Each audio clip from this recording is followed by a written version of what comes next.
మొట్టమొదటిగా ఈ అనాకోడేరు ప్రాంతానికి నన్ను ఆహ్వానించి నా నోటి ద్వారా ప్రభువైన యేసుక్రీస్తు ప్రకటించబడడానికి కారణమైనటువంటి సహోదరుడు డివైన్ జోసెఫ్ గారికి ప్రభు పేరిట శుభాలు తెలియజేస్తున్నాను. అలాగే నాతోటి దైవజనులందరికీ వేదిక మీద ఉన్న ప్రతి ఒక్కరికి ప్రభు పేరిట శుభాలు వందనాలు తెలియజేస్తున్నాను. వాక్యాన్ని వినడానికి కూడా వచ్చిన మీ అందరికీ ప్రభు పేరిట శుభాలు తెలియజేస్తున్నాను. ఈ లేఖన భాగంలోనికి నేను వెళ్ళే కంటే ముందుగా ఒక చిన్న మాటని, ఒక నేపథ్యాన్ని మీతో చెప్పాలి. అదేంటంటే గత ఒక నెల నుంచి నా మీద వచ్చినటువంటి క్రైస్తవ సమాజంలో ఒక అలజడి. ఆ సందర్భంలో ఒక 2 నెలలకు సరిపడా ఉన్నటువంటి మీటింగులన్నీ క్యాన్సిల్ అయిపోయినటువంటి సందర్భంలో, అపార్థానికి గురైనటువంటి సందర్భంలో, ఆ మధ్యలో ఈ సహోదరుడు డివైన్ జోసెఫ్ గారు ఇక్కడ భీమవరంలో మీటింగ్ ఈ మే 2వ తారీఖు, అది ముందుగా ఎప్పుడో అడుగున్నారు, డేట్ ఇచ్చున్నారు భీమవరంలో. అయితే ఆ రోజు సహోదరుడు ఫోన్ చేసి, లేదండి ఈ 2వ తారీఖు మేము క్యాన్సిల్ చేసుకుంటున్నాం మీటింగ్ అని అన్నారు. అనగానే కొంచెం బాధ అనిపించింది. ఒక హాఫ్ అన్ అవర్కి ఫోన్ వచ్చింది సహోదరుడు డివైన్ జోసెఫ్ దగ్గర నుంచి. అన్న మేము భీమవరం నుంచి కాల్ చేస్తున్నాం, ఇప్పుడే కదా మాట్లాడింది అనుకున్న మనసులో. చెప్పండి అంటే, అన్న మాకు భీమవరానికి ఒక డేట్ కావాలి. అప్పుడు ఈ మే 2వ తారీఖు ఇవ్వడం జరిగింది. అలా క్యాన్సిల్ అయింది. మరలా వెంటనే అదే భీమవరం నుంచి ఫోన్ రావడం, దానికి ఆ డేట్నే ఇక్కడ ఇవ్వడం జరిగింది. అయితే ఈ మధ్యలో కొంచెం అలజడి వచ్చింది. వచ్చిన తర్వాత సహోదరుడికి ఫోన్ చేశాను. బ్రదర్ మీటింగ్ ఉందా అని అడిగాను. ఉంది కదా అన్నాడు. బహుశా నా గురించి తెలియలేదేమో విషయము, క్లారిటీగా చెబుదాం ఒకసారి అని. అంటే ఏదైనా క్లారిటీ ఉండాలి కదా, అనవసరంగా ఏదో అనుకొని పిలిచి అందరి చేత ఎందుకు చివాట్లు తినాలి అని. బ్రదర్ నా మీద వచ్చినటువంటి అలజడి మీకు తెలుసు కదా అంటే, తెలుసు అన్నాడు. మీటింగ్ ఉందా అన్నాను. ఉంది, దానికేంటి అన్నాడు. సరేలే, ఇంకా సెగ తగిలినట్లేదు, ఒక 4 రోజులు గ్యాప్ ఇచ్చి మరొకసారి కాల్ చేద్దాం అని అనుకున్నాను. నేనేం మనసు ఇక్కడ ఈ మీటింగ్ జరుగుతుందని మనసులో పెట్టుకోవాలి. ఇంకా తగలలేదు, అందుకనే అంత ధైర్యంగా మాట్లాడుతున్నాడని ఒక 4 రోజులు గ్యాప్ ఇచ్చి మరలా ఫోన్ చేశాను. బ్రదర్ మీటింగ్ ఉందా అంటే, ఉంది బ్రదర్ అన్నాడు. ఇదేంటి మాట మారట్లేదు అనుకున్నాను. మరలా 2 రోజుల తర్వాత, అంటే వచ్చే ముందు మరలా ఫోన్ చేసి, బ్రదర్ మీటింగ్ ఉందా? ఎందుకంటే లేదు అని అనిపించుకుందామని నా ఆశ. అప్పుడు నేను అడిగాను, బ్రదర్ ఇలా ఉంది కదా పరిస్థితి అంటే, బ్రదర్ నాకు తెలుసు, కాకపోతే మీరు వస్తున్నది వాక్యం ప్రకటించడానికి కానీ మిగతా విషయాల కోసం కాదు. అది మీ వ్యక్తిగతం, మీ అభిప్రాయం. మీరు వస్తున్నది వాక్యం ప్రకటించడానికి, మీరు రావచ్చు, మీటింగ్ ఉంది అని అన్నాడు. అప్పుడు అనిపించింది, ఇది కదా మెచ్యూరిటీ అంటే, పరిపక్వత, పరిణితి అంటే ఇది కదా అనిపించింది. ప్రతి ఒక్కరికి అభిప్రాయాలు ఉంటాయి, చెప్పచ్చు. సరే, ఈరోజు లేఖన భాగం ఏంటి అంటే, ఆదికాండం 1వ అధ్యాయము 9వ వచనం నుంచి 13వ వచనం అనుకున్నటువంటి లేఖన భాగాన్ని మనమంతా ధ్యానిద్దాం. మనకు తెలియనటువంటి లేఖన భాగం కాదు, కానీ మనకు తెలియని చాలా విషయాలు ఇందులో దాగి ఉన్నాయి. ఈ లేఖన భాగంలో నుండి మనం ప్రభువైన యేసుక్రీస్తు అని అర్థం చేసుకునేటువంటి ప్రయత్నం చేద్దాం. ఎందుకు ప్రత్యేకంగా ఈ లేఖన భాగాన్ని వివరిస్తున్నాను అంటే, గడిచినటువంటి 4-5 మహాసభల్లో ఈ ఆదికాండంలో ఉన్నటువంటి విషయాల్ని ధ్యానిస్తూ ఉన్నాను, వివరిస్తూ ఉన్నాను. అంటే సృష్టిలో నుండి మన ప్రభువైన యేసుక్రీస్తు వారిని అర్థం చేయించేటువంటి ప్రయత్నం చేస్తున్నాను. అందులో భాగంగా ఈ అనాకోడూరు వేదిక మీద నుంచి ఆదికాండంలో ఉన్నటువంటి సృష్టి దినాలలో 3వ దినం ఇక్కడ వివరించబడడం అన్నది ప్రభు నాకు ఇచ్చినటువంటి అవకాశంగా భావిస్తున్నాను. చూద్దాం. దేవుడు ఆకాశము క్రింద ఉన్న జలము ఒక చోటనే కూర్చబడి, నా గురించి మీకు సరిగ్గా క్లారిటీ లేదు, ఎవరిని చదవనివ్వను నేను, నా లేఖన భాగం నేనే చదువుకుంటాను. ఓకే, మరొకసారి. దేవుడు ఆకాశము క్రింద ఉన్న జలములు ఒక చోటనే కూర్చబడి ఆరిన నేల కనబడును గాకని పలుకగా ఆ ప్రకారం ఆయను. దేవుడు ఆరిన నేలకు భూమి అని పేరు పెట్టెను, జలరాశికి ఆయన సముద్రములని పేరు పెట్టెను. అది మంచిదని దేవుడు చూచెను. దేవుడు గట్టిని విత్తనములిచ్చు చెట్లను భూమి మీద తమ తమ జాతి ప్రకారము తమలో విత్తనముగా ఫలమిచ్చు వృక్ష ఫలములను భూమి మొలిపించునుగాకని పలుకగా ఆ ప్రకారం ఆయను. భూమి గట్టిని తమ తమ జాతి ప్రకారము విత్తనములిచ్చు చెట్లను తమ తమ జాతి ప్రకారము తమలో విత్తనము గల ఫలవృక్షములను మొలిపింపగా అది మంచిదని దేవుడు చూచెను. అస్తమయమును ఉదయమును కలుగగా మూడవ దినమాయను. మనం 3వ వచనం నుంచి 5వ వచనం వరకు మొదటి రోజును చూస్తాం. దేవుడు వెలుగు కమ్మని పలికినప్పుడు వెలుగు కలిగినట్టుగా చీకటిని వెలుగును దేవుడు వేరుపరచుగా అది మొదటి దినం. తర్వాత 6వ వచనం నుంచి 8వ వచనం వరకు దేవుడు ఈ వాటర్ సైకిల్ని క్రియేట్ చేసినట్టుగా, అంటే భూమి మీద ఉన్నటువంటి నీరు సాంద్రత తక్కువ కలిగినటువంటి నీరు మేఘాల రూపంలో పైకి వెళ్ళడం, ఈ వాతావరణ అట్మాస్ఫియర్ని క్రియేట్ చేయడం, దానికి స్కై అని పేరు పెట్టడం అన్నది 2వ దినం మనం చూస్తాం. ఇక ఈ 3వ దినం దేవుడు ఏం చేస్తున్నాడు అంటే, భూమి మీద ఉన్నటువంటి జలములు ఒక చోటనే కూర్చబడి, మనం 2వ వచనాన్ని చూసినప్పుడు భూమి నిరాకారముగాను శూన్యముగాను ఉండెను, చీకటి అగాధ జలము పైన కమ్మి ఉండెను. ఎక్కడుందంట చీకటి? అగాధ జలం మీద కమ్మి ఉంది. ఈ 9వ వచనంలో ఆకాశము క్రింద ఉన్న జలములు ఒక చోటనే కూర్చబడి, 2వ రోజు ఏం జరిగింది అంటే ఆయన మీది జలాల్ని క్రింది జలాల్ని వేరుపరిచినట్టుగా మనం చూస్తాం. మీది జలాలు అంటే మేఘాలు, నీటి ఆవిరి. మీది జలాలు అంటే నీటి ఆవిరి. ఆ మీది జలాలకి క్రింది జలాలకి మధ్యలో ఉన్నటువంటి ఆ ఖాళీ స్థలాన్ని ఆకాశము అని పేరు పెట్టడం జరిగింది, అట్మాస్ఫియర్ అని పిలుస్తాం. ఇక ఈ క్రింది జలాల్ని దేవుడు ఏం చేస్తున్నాడు అనంటే, ఆకాశము క్రింద ఉన్న జలములు ఒక చోటనే కూర్చబడి ఆరిన నేల కనబడునుగాక అని పలుకగా ఆ ప్రకారం ఆయను.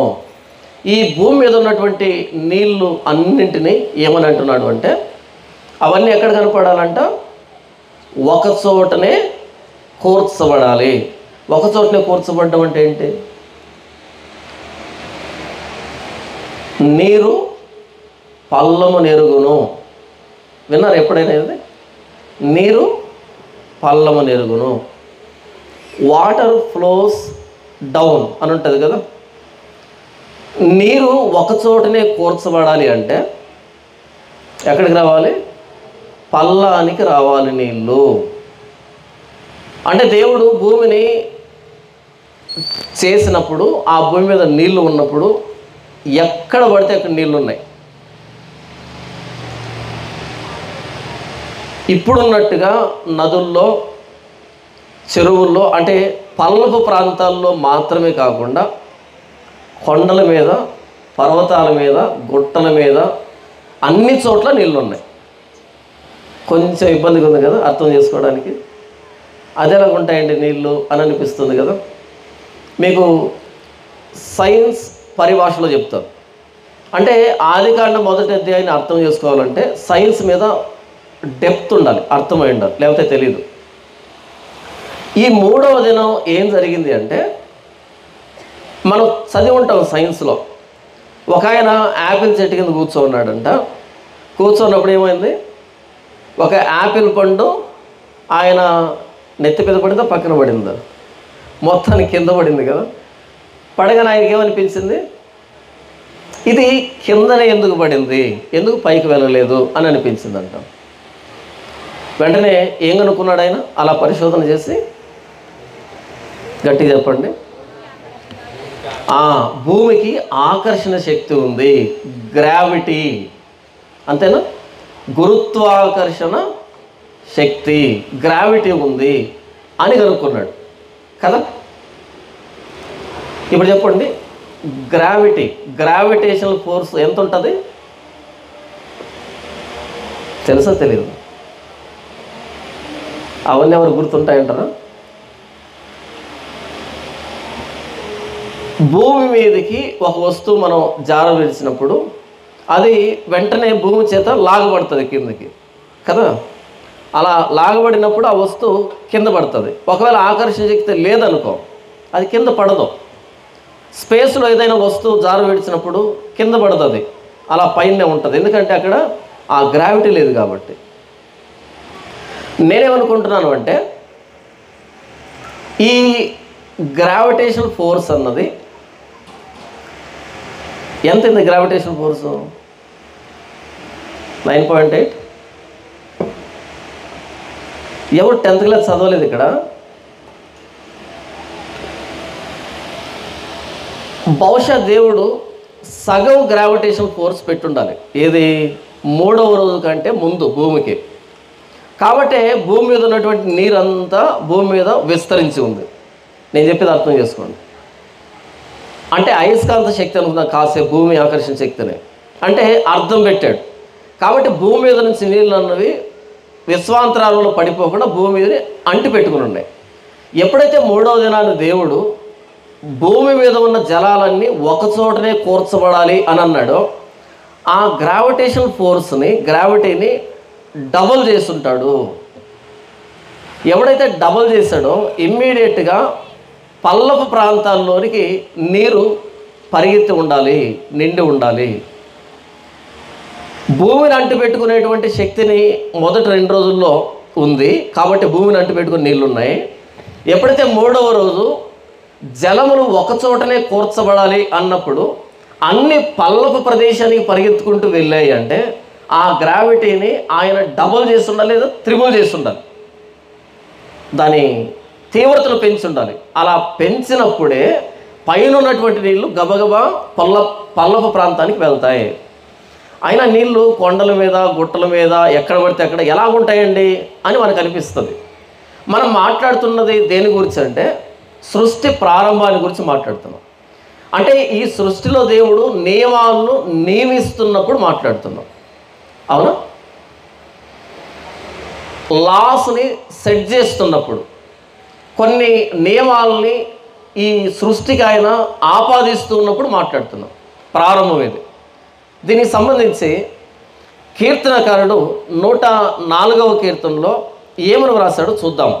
అంటే ఈ 9 నుంచి 13 వచనాలు ఉన్నటువంటి ఈ లేఖన భాగాన్ని దేవుడు ఆకాశం క్రింద ఉన్న జలములు ఒకచోటనే కూర్చబడాలి అన్నప్పుడు ఏం జరిగిందప్పుడు, ఆ శబ్దం వినగానే, ఆయన కమాండర్ వినగానే ఎలా స్పందించింది సృష్టి అన్నది చూస్తే 104వ అధ్యాయము 5వ వచనం, భూమి ఎన్నటికీ కదలకుండానట్లు ఆయన దానిని పునాదుల మీద స్థిరపరచును, దాని మీద అగాధ జలములను నీవు వస్త్రం వలె కప్పితివి. భూమిని గురించి తర్వాత మాట్లాడుకుందాం. ఇక్కడ ఏమంటున్నాడు అంటే భూమి ఎన్నటికీ కదలకుండానట్లు ఆయన దానిని పునాదుల మీద స్థిరపరచను. అంటే ఇక్కడ కదలడం అంటే 2 రకాలు. భూమి ఈ విశ్వంలో తిరగడం అన్నది దాని గురించి మాట్లాడటం. ఆయన భూమి సూర్యుని చుట్టూ తిరుగుతుంది, తన చుట్టూ తను తిరుగుతుంది. ఇక్కడ మాట్లాడుతుంది దేని గురించి అంటే భూమి కదలడం. అంటే భూమి మీద ఉన్నటువంటి ఈ టెక్టోనిక్ ప్లేట్స్ అంటాం కదా మనం. భూకంపం వచ్చినప్పుడు పెద్ద పెద్ద టెక్టోనిక్ ప్లేట్స్ అంటారు, అవి కదిలినప్పుడే కదా భూకంపం వస్తుంది. అలా అవి కదలకుండా ఫిక్స్ చేశాడు అని మాట్లాడుతూ దాని మీద, దేని మీద? భూమి మీద అగాధ జలములను నీవు వస్త్రం వలె కప్పితివి. ఆ భూమి దేవుడు నీళ్లను ఎలా కప్పాడంట? వస్త్రంలాగా కప్పాడంట. వస్త్రం ఎలాగ ఉంటుంది? ఎక్కడ ఉంటుంది? మొత్తం అంతా ఉంటుంది, వస్త్రం అలా కప్పాడు. కొండలకు పైగా నీళ్లు నిలిచెను. ఎక్కడున్నాయంట నీళ్లు? కొండలకు పైగా నీళ్ళు నిలబడ్డాయి. ఎందుకో చెప్పండి. ఎందుకంటే నీళ్లు భూమిని అంటి పెట్టుకునేదానికి కావలసిన ఫోర్స్ పెట్టాడు తప్ప మొత్తం అన్నీ వచ్చి పల్లపు ప్రాంతాల్లో నిండేంత ఫోర్స్ పెట్టలే. ఇంకా ఆయన హాఫ్ పెట్టుండాలి. కొండలకు పైగా నీళ్లు నిలిచెను, నీవు గద్దింపగానే, అంటే ఆయన ఆజ్ఞ జారీ చేయగానే ఎలాగైతే వెలుగు కలుగునుగా కానీ పలికాడో, ఎలాగైతే విశాలం కలగాలని పలికాడో, అలాగే భూమి మీద ఉన్నటువంటి నీళ్లు అన్నీ ఒక చోటనే కూర్చబడాలనేటువంటి ఆ కమాండ్ని గురించి మాట్లాడుతూ, నీవు గద్దింపగానే అవి పారిపోయాను. ఎక్కడి నుంచి పారిపోయాయి? ఆ కొండలకు పైగా నిలిచి ఉన్నాయి కదా, ఆ నీళ్లు పారిపోతున్నాయి. ఎక్కడ పారిపోతున్నాయి? పల్లపు ప్రదేశాలకు పారిపోతున్నాయి. ఇది ప్రారంభాన్ని గురించి మాట్లాడుతున్నాడు ఆయన. కొండలకు పైగా నీళ్లు నిలిచెను, నీవు గద్దింపగానే అవి పారిపోయాను. నీ ఉరుము శబ్దం విని అవి త్వరగా పారిపోయాను. నీవు వాటికి నియమించిన చోటికి పోవుటకై అవి పర్వతములు ఎక్కెను, పల్లములకు దిగెను. అవి మరలి వచ్చి భూమిని కప్పక ఉండినట్లు అవి దాటలేని సరిహద్దులు నీ వాటికి నియమించితివి. ఏదైతే ఆదికాండంలో చెప్పబడిందో దానిని కీర్తనకారుడు కొన్ని వేల సంవత్సరాల తర్వాత తాను వ్రాయడం ప్రారంభిస్తున్నాడు. ఆయన జలములన్నీ ఒకచోటనే కూర్చబడాలి అన్నటువంటి దాన్ని ఆయన గద్దించగానే ఏం జరిగిందని చెప్తున్నాడు ఆయన. ఒకసారి ఊహిస్తూ చదవండి. నీవు గద్దింపగానే అవి పారిపోయాను, నీ ఉరుము శబ్దం విని అవి త్వరగా పారిపోయాను. నీవు వాటికి నియమించిన చోటికి పోవుటకై ఏమి నియమించాడు ఆయన? జలములన్నీ ఒకచోటనే కూర్చబడాలి. ఎక్కడైతే లోతట్టు ప్రాంతాలు ఉన్నాయో అక్కడికి రావాలి నీళ్ళు. ఎక్కడంటే అక్కడ ఉండేదానికి లేదు, ఒకచోటికి రావాలి నీళ్ళన్నీ. నీవు వాటికి నియమించిన చోటికి పోవుటకై అవి పర్వతములకు ఎక్కెను, పల్లములకు దిగెను. ఇది ప్రారంభం. ఒకవేళ అవి పరిగెత్తేటువంటి క్రమంలో పర్వతాలు వస్తే పర్వతాలు ఎక్కాయంట. ప్రారంభం ఇదంతా. అప్పుడు సెట్ చేసినటువంటి లా ఏదైతే ఉందో, ఆ గురుత్వాకర్షణ శక్తి ఏదైతే ఉందో అప్పుడు సెట్ చేశాడు ఆయన. ఇప్పటి వరకు నీళ్లు అక్కడే ఉండాలి. వర్షం పడినప్పుడు మనం వర్షానికి కాలువలు తీయం. అయ్యో మా ఇంటి మీద నీళ్లు పడుతున్నాయి, అవి ఎక్కడికి వెళ్ళాలో తెలియదని మనం కాలువలు తీసి పెట్టాం కదా. నీరు పల్లము నిరుగును అని వెతుక్కుంటాయి అవే నీళ్ళు, అలా వెతుక్కుంటూ పోతాయి. ఈ మధ్య భూమి రేటు పెరిగింది కాబట్టి, ధరలు బాగా పెరిగాయి కాబట్టి దగ్గరలో ఉన్నటువంటి కాలువను లేకపోతే చెరువులను ఆక్రమించి ఏం చేస్తాం? ఫ్లాట్లు వేస్తాం, వెంచెస్ వేస్తాం కదా, పెద్ద పెద్ద బిల్డింగ్లు కట్టేస్తాం. చాలా బాగుందని కొనుక్కుంటాం. అయితే ఒకనొక రోజు వర్షం పడుతుంది, ఎక్కడో డ్యాము తెగనే దిగుతుంది, ఏ కాలువకో గండి పడుతుంది, ఆ నీళ్లు నేరుగా మన ఇంటికే వస్తాయి. ఎందుకని? ఆయన పెట్టినటువంటి నియమం అది. ఏమని పెట్టాడు? మన ఇల్లు ముంచవనా? కాదు, నీరు పల్లానికి పరిగెత్తాలని. మనం ఏం చేసాం? తక్కువ ధరకు వస్తుందని కక్కుర్తిపడి కొన్నాం. లక్షల లక్షల డబ్బు ఉండడం కాదు తెలివి. గత 25 సంవత్సరాలుగా ఇక్కడ ఏమైనా వరదలు వచ్చాయా? గత 25 సంవత్సరాలుగా ఇక్కడ ఏమైనా ప్రకృతి వైపరీత్యాలు వచ్చాయా? అప్పుడు అఫెక్ట్ అయినటువంటి ఏరియా ఏంటి, నేను ఎక్కడ కొనాలి, ఏది సురక్షితమైన ప్రాంతం అని కూడా ఒక అర్ధగంట ఆరాధిస్తే సరిపోతుంది. మొన్న విజయవాడలో వరదలు వచ్చాయి కదా, బుడమేరు తెగిపోయిందా? బుడమేరు కదా అది, గండి పడింది, మొత్తం అంతా ఆ కాలనీ అంతా, మొత్తం ఆ ఏరియా అంతా మునిగిపోయింది కదా. నా సహోదరుడు ఒక అబ్బాయి ఉన్నాడు అక్కడ. ఆ అబ్బాయిని మాట్లాడుతూ ఉంటే అబ్బాయి ఇంటి ఎదురుగా ఒక కాలువ పోతుంది. ఆ కాలువ పేరు బుడమేరు అంట. చిన్న కాలువ ఉంది. ఏంటి దీని గురించి మొన్నటిదాకా న్యూస్లో చెప్పిందని అడిగాను నేను. బుడమేరు తెగిపోయింది, మొత్తం విజయవాడ మునిగిపోయింది అంటూ ఉంటే ఈ కాలువను గురించే చెప్పిందంటే ఈ కాలువను గురించే. ఏంటి ఈ చిన్న కాలువలో వచ్చినటువంటి నీళ్లు ఇంత విజయవాడను ముంచివేసాయా అంటే అప్పుడు చెప్తున్నాడు, అన్న వాస్తవానికి ఈ కాలువ ఇంత చిన్నది కాదు, అదిగో అక్కడ ఒక అపార్ట్మెంట్ కనపడుతుంది కదా, అక్కడ నుంచి అదిగో ఒక ట్రాక్ కనపడుతుందా అక్కడ వరకు, అంటే ఒక 1/2 కిలోమీటరు. ఇదంతా బుడమేరే అన్న అని అన్నాడు. మరేంటి చిన్న కాలం మిగిలిందంటే మొత్తం ఫ్లాట్లు కట్టారు, మొత్తం బిల్డింగ్లు కట్టుకున్నారు. మరి దాని ప్లేస్లో అది పోతూ ఉంటే దేవుడు ఎందుకు మమ్మల్ని చిన్న చూపు చూశాడు? దేవుడికి మా కష్టాలు పట్టవా? దేవుడికి కనికరం లేదా? ఆయనకు జాలి లేదా అని మనం అనొచ్చా కదా? అది మన ఇంట్లోకి రాలే, మన ఇల్లే దాని మధ్యలో కట్టుకున్నాం. అది ఎక్కడికి పోతుంది పాపం? దాని వాన అది వచ్చింది. ఇప్పుడు మన వాళ్ళు ఏం చేస్తారు? బిల్డింగ్లకి పైన కూర్చొని అసలు దేవుడు లేడండి, లేడా దేవుడు? భలే వింత కనిపిస్తుంది నాకు. అది పోయే స్థలంలో ఇల్లు కట్టుకొని అది పోయేదాన్ని అది పోతూ ఉంటే ఇప్పుడు దేవుడు లేడంట. దేవుడు ఉన్నాడని చెప్తాయి ప్రకృతి వైపరీత్యాలు. ప్రకృతి వైపరీత్యాలు వచ్చినప్పుడు దేవుడు ఉన్నాడు అనేది అర్థం కావాలి. మీ పాపములే వాటి క్రమమును తప్పించెను అని ప్రవక్త రాస్తాడు. మీ పాపాలు వాటి క్రమాన్ని తప్పించాయి.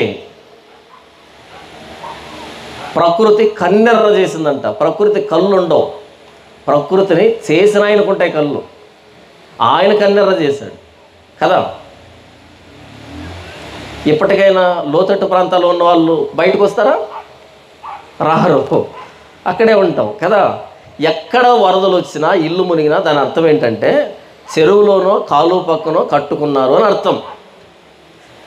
ఇది సృష్టి ప్రారంభంలో దేవుడు పెట్టిన నియమం. జలములన్నీ ఒకచోటనే కోర్చబడాలి అని చెప్పాడు. కాబట్టి మనం అపార్ట్మెంట్ కట్టుకున్నామని అది డైవర్షన్ తీసుకోదు. అయ్యో పాపం అపార్ట్మెంటు కట్టుకున్నారు, చిన్నలు పెద్దలు ఉన్నారు, వాళ్ళు ఏమైపోతారో అనేటట్టుగా అది ఏమనుకోదు. అది దేవుడు పెట్టిన నియమం. దానిని మరల్చుకోదు. అది నియమం, లా. అది చూద్దాం. కొండలకు పైగా నీళ్లు నిలిచెను, నీవు గద్దింపగానే అవి పారిపోయాను. నీ ఉరుము శబ్దం విని అవి త్వరగా పారిపోయాను. నీవు వాటికి నియమించిన చోటికి పోవటకై అవి పర్వతములకు ఎక్కెను, పల్లములకు దిగిను. అవి మరలి వచ్చి భూమిని కప్పక ఉండినట్లు అవి దాటలేని సరిహద్దులు నీవు వాటికి నియమించుతవి. ఒక్కసారి అలా పల్ల ప్రదేశానికి వెళ్ళినటువంటి ఆ నీళ్ళకి ఆయన ఏమి నియమించాడంట? మరలా వచ్చి భూమిని కప్పకుండా ఉండేటువంటి సరిహద్దులు వాటికి నియమించాడంట. ఏంటో తేడా వచ్చింది కదా.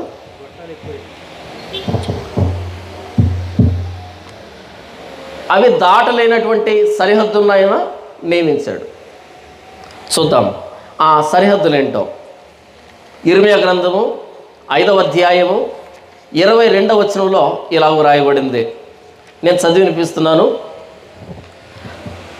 సముద్రము దాటలేకుండానట్లును దాని తరంగములు ఎంత పొర్లినను అవి ప్రబలలేకయు ఎంత ఘోషించినను దాన్ని దాటలేకయు ఉండినట్లు నిత్య నిర్ణయం చేత దానికి ఇసుకను సరిహద్దుగా నియమించిన నాకు మీరు భయపడరా?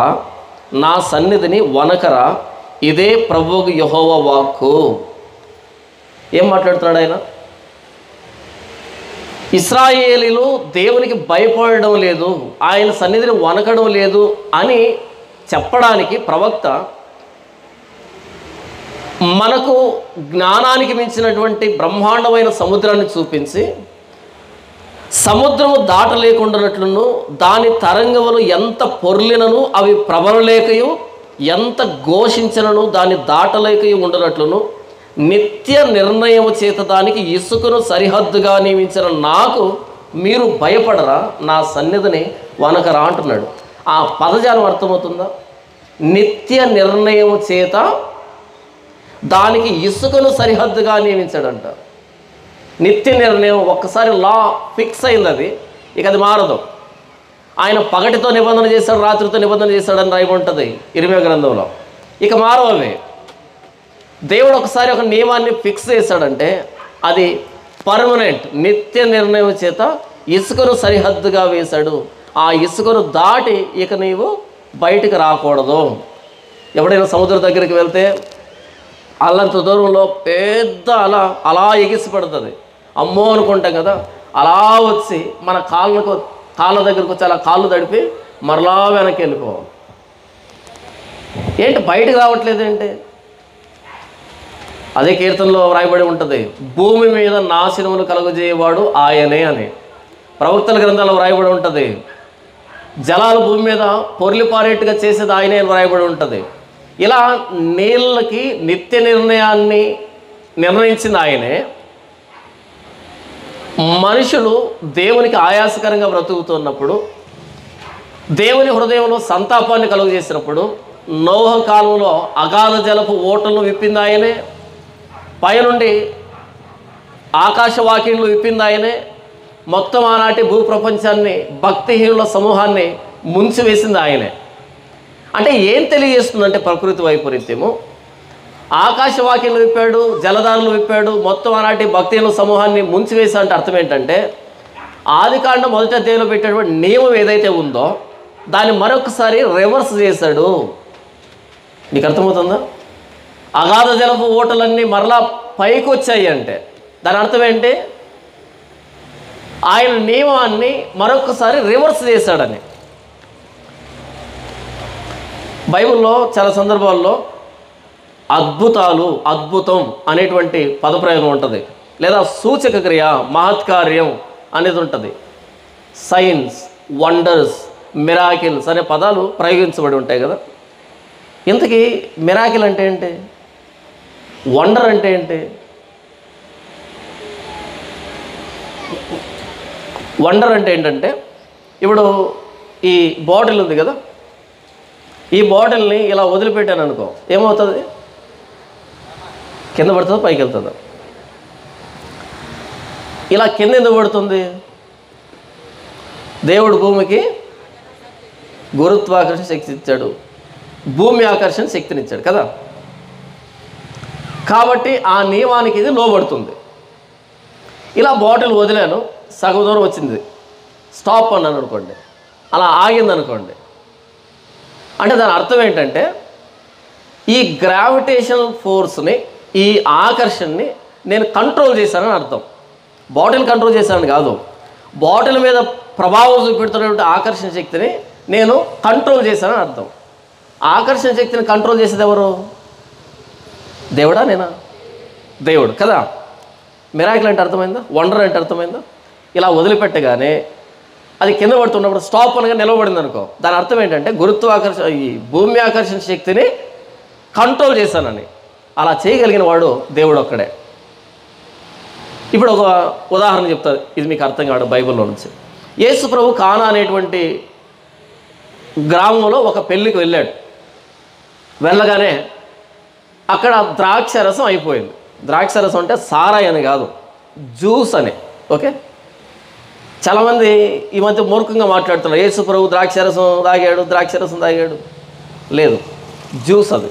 ఓకే, మనం మన ఇంటికి వస్తే కూల్ డ్రింక్ ఇస్తామా? రస్నా, లేకపోతే లెమన్ వాటరు, మజ్జిగ, కాఫీ ఇలా ఇస్తాం కదా. అలా యూదులు ద్రాక్షరసాన్ని ఇస్తారు, ఏది ఫ్రెష్ జ్యూస్ని ఇస్తారు. అలా ద్రాక్షరసం అయిపోయింది. ద్రాక్షరసం అయిపోగానే యేసుప్రభు దగ్గరకు వచ్చి మరియమ్మ, ద్రాక్షరసం అయిపోయింది, పెళ్ళిలో ద్రాక్షరసం అయిపోతే మర్యాద కాదు కదా, ఏదైనా చెయ్యి అనేటట్టుగా యేసుప్రభు దగ్గరికి వచ్చింది. ఎందుకు వచ్చిందంటే, మరలా మార్కెట్కి వెళ్ళి ద్రాక్షలు తెచ్చి గ్రైండర్లో వేసి ద్రాక్షరసం చేసి మరలా ఆ బాణలు నింపేంత టైం లేదు. ఇప్పట్లోలాగా అప్పట్లో ఈ స్విగ్గీ, జొమాటోలు లేవు, జస్ట్ అలా ఆర్డర్ పెట్టగానే అలా రావడానికి లేవు, ఫుడ్ డెలివరీ యాప్ లేవు.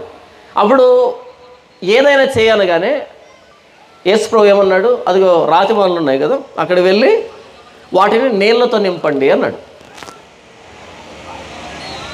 నీళ్ళతో నింపమన్న తర్వాత యేసుప్రభు అన్నాడు, ఇప్పుడు ముంచుకొని వెళ్ళి సర్వ్ చేయండి అన్నాడు. నింపి ఆయన చెప్పిన తర్వాత జగ్గుతో తీస్తే ముందు నింపినటువంటి ఈ రాతిమానంలో కాదు, వేరే వాటిలో ముందు నింపినటువంటి ద్రాక్షరసం కంటే అద్భుతమైనటువంటి taste, super quality, best quality wine అందులో ఉంది. అంటే ఏం జరిగింది ఇంతకీ? ద్రాక్షరసం అంటే ఏంటంటే నీళ్ళే, ఈ నీళ్ళని, భూమిలో ఉన్నటువంటి నీళ్ళని ద్రాక్ష తీగ వేర్ల ద్వారా తీసుకొని సూర్యరశ్మితో సహాయంతో ఆ నీళ్ళని ద్రాక్ష రసంగా మారుస్తుంది. అంతేనా? ఈ నీళ్ళే కదా, ద్రాక్ష తీగ ఈ నీళ్ళగా తీసుకుంటుంది. ఈ నీళ్ళు ద్రాక్ష తీగలో ద్రాక్ష రసంగా మారుతుంది. ఇప్పుడు యేసుప్రభు ఏమన్నాడు అంటే, యేసుప్రభు ద్రాక్ష తీగను తయారు చేసిన యేసుప్రభు. ఏది ప్రారంభంలో ద్రాక్ష తీగను తయారు చేసిన యేసుప్రభు ఆ రాతి బాణలో ఉన్నటువంటి నీళ్ళతో ద్రాక్ష రసంగా మారాలి అని ఆజ్ఞాపించాడు. అంటే ద్రాక్ష తీగను వేసింది నేనే, చేసింది నేనే, కాబట్టి అది ఏం పని చేస్తుందో నా మాట కూడా అదే పని చేస్తుంది. నీళ్ళని ద్రాక్షరసంగా మార్చింది అంటే నేను సృష్టికర్తని అనేటువంటి సూచక్రియని చెప్పాడు. దాన్ని మిరాకిల్ అంటాం. ఇప్పుడు నన్ను ద్రాక్షరసంగా మార్చడం నేను చేయలేను. చేయగలను? ఈ బాటిల్ ఇచ్చి ద్రాక్షరసంగా మార్చడం నేను చేయలేను. ఎందుకని? నేను క్రియేటర్ని కాదు. నాకేం తెలుసు? క్రియేటర్ ద్రాక్ష తీగను చేస్తే దాని దగ్గరికి వెళ్ళి గెలలు తెచ్చుకొని దాన్ని గ్రైండర్లో వేసి దాన్ని ప్యూరిఫై చేసి దాన్ని ద్రాక్షరసం చేసుకొని తాగడానికి నాకు చాలా టైం పడుతుంది. కానీ యేసుప్రభుకి అంత టైం లేదు. ఇన్స్టెంట్గా ద్రాక్షరసం కావాలి. సో ఇన్స్టెంట్గా ద్రాక్షరసం కావాలన్నప్పుడు ఆయనకు ద్రాక్ష చెట్టుని చేసింది. మరి ఆయన ఆజ్ఞాపిస్తే ద్రాక్ష చెట్టు మొలిచి అది ద్రాక్షరసం చేసినప్పుడు ఆయన మాట ద్రాక్షరసాన్ని చేయదన్నీళ్ళని దీన్ని అద్భుతం అని అంటారు.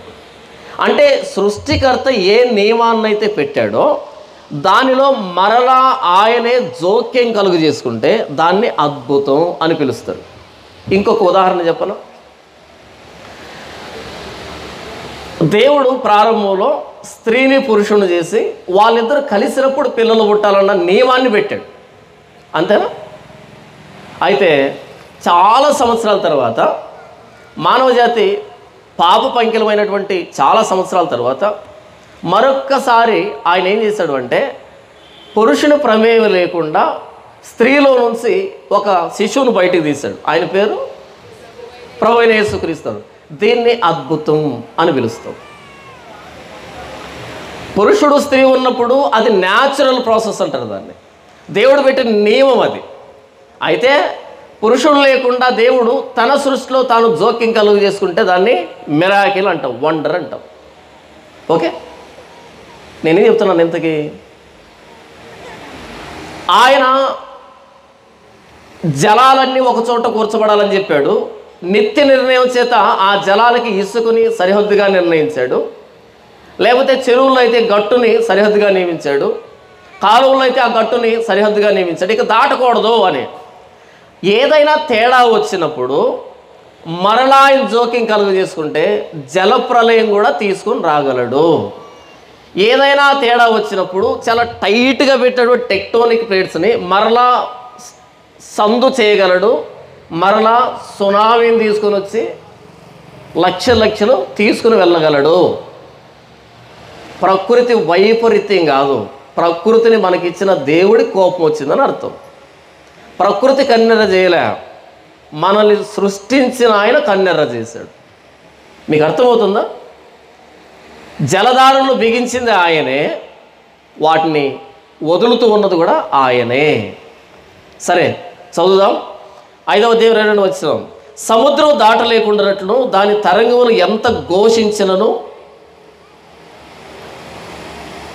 దాని తరంగములు ఎంత పొర్లినను అవి ప్రబలలేకయు ఎంత ఘోషించినను దాని దాటలేకయు ఉండనట్లు నిత్య నిర్ణయం చేత దానికి ఇసుకను సరిహద్దుగా నియమించిన నాకు మీరు భయపడరా?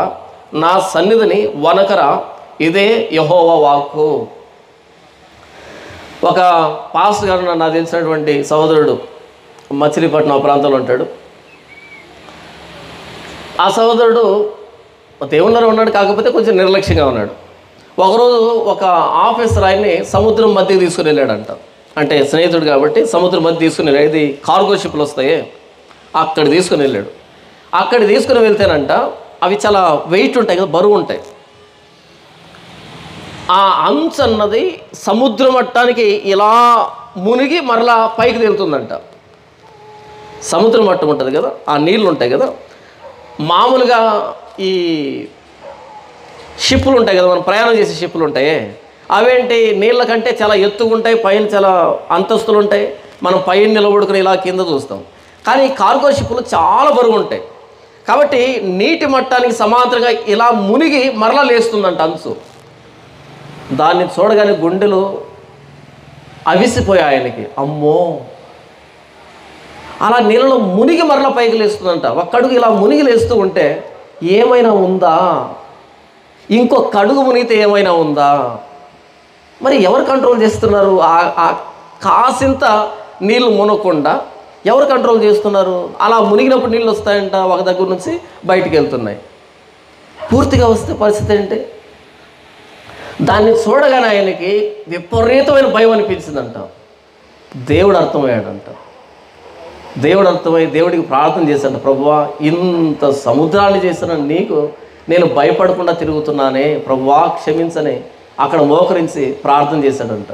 ఇప్పుడు దీన్ని మనసులో పెట్టుకొని ఒకసారి చదువుదాం. సముద్రము దాటలేకుండానట్లును దాని తరంగములు ఎంత ప్రబలినను ఎంత దాని తరంగములు ఎంత పొర్లినను అవి ప్రబలలేకయు ఎంత ఘోషించినను దాన్ని దాటలేకయు ఉండనట్లును నిత్య నిర్ణయం చేత దానికి ఇసుకను సరిహద్దుగా నియమించిన నాకు మీరు భయపడరా? నా సన్నిధిని వనకరా? ఇదే యెహోవా వాక్కు. ఇదే కదా మన సముద్రాన్ని చూసినప్పుడు రావాల్సినటువంటి రైట్ రెస్పాన్స్ ఇదే కదా. యోబు గ్రంథము 38వ అధ్యాయము 8వ వచనం నుంచి యోబు ఏమని మాట్లాడుతున్నాడు? దేవుని సృష్టిని చూసి అందులో సముద్రాన్ని చూసి ఆయన ఏమని మాట్లాడుతున్నాడు అంటే 8వ వచనం నుంచి 11వ వచనం వరకు నేను చదివి వినిపిస్తాను. సముద్రము దాని గర్భము నుండి పొర్లి రాగా తలుపుల చేత దాన్ని మూసిన వాడెవడో? నేను మేఘమును దానికి వస్త్రముగాను గాఢాంధకారమును దానికి పొత్తిగుడ్డగాను వేసినప్పుడు నీవు ఉంటివా? దానికి సరిహద్దు నియమించి దానికి అడ్డగడియలను తలుపులను పెట్టించినప్పుడు నీవు ఇంతవరకే కానీ మరి దగ్గరకు రాకూడదనియో ఇక్కడనే నీ తరంగములు పొంగు అనపబడుననియో నేను చెప్పినప్పుడు నీవు ఉంటివా అని అంటున్నాడు. సముద్రంతో ఏం చెప్పాడంటే దేవుడు,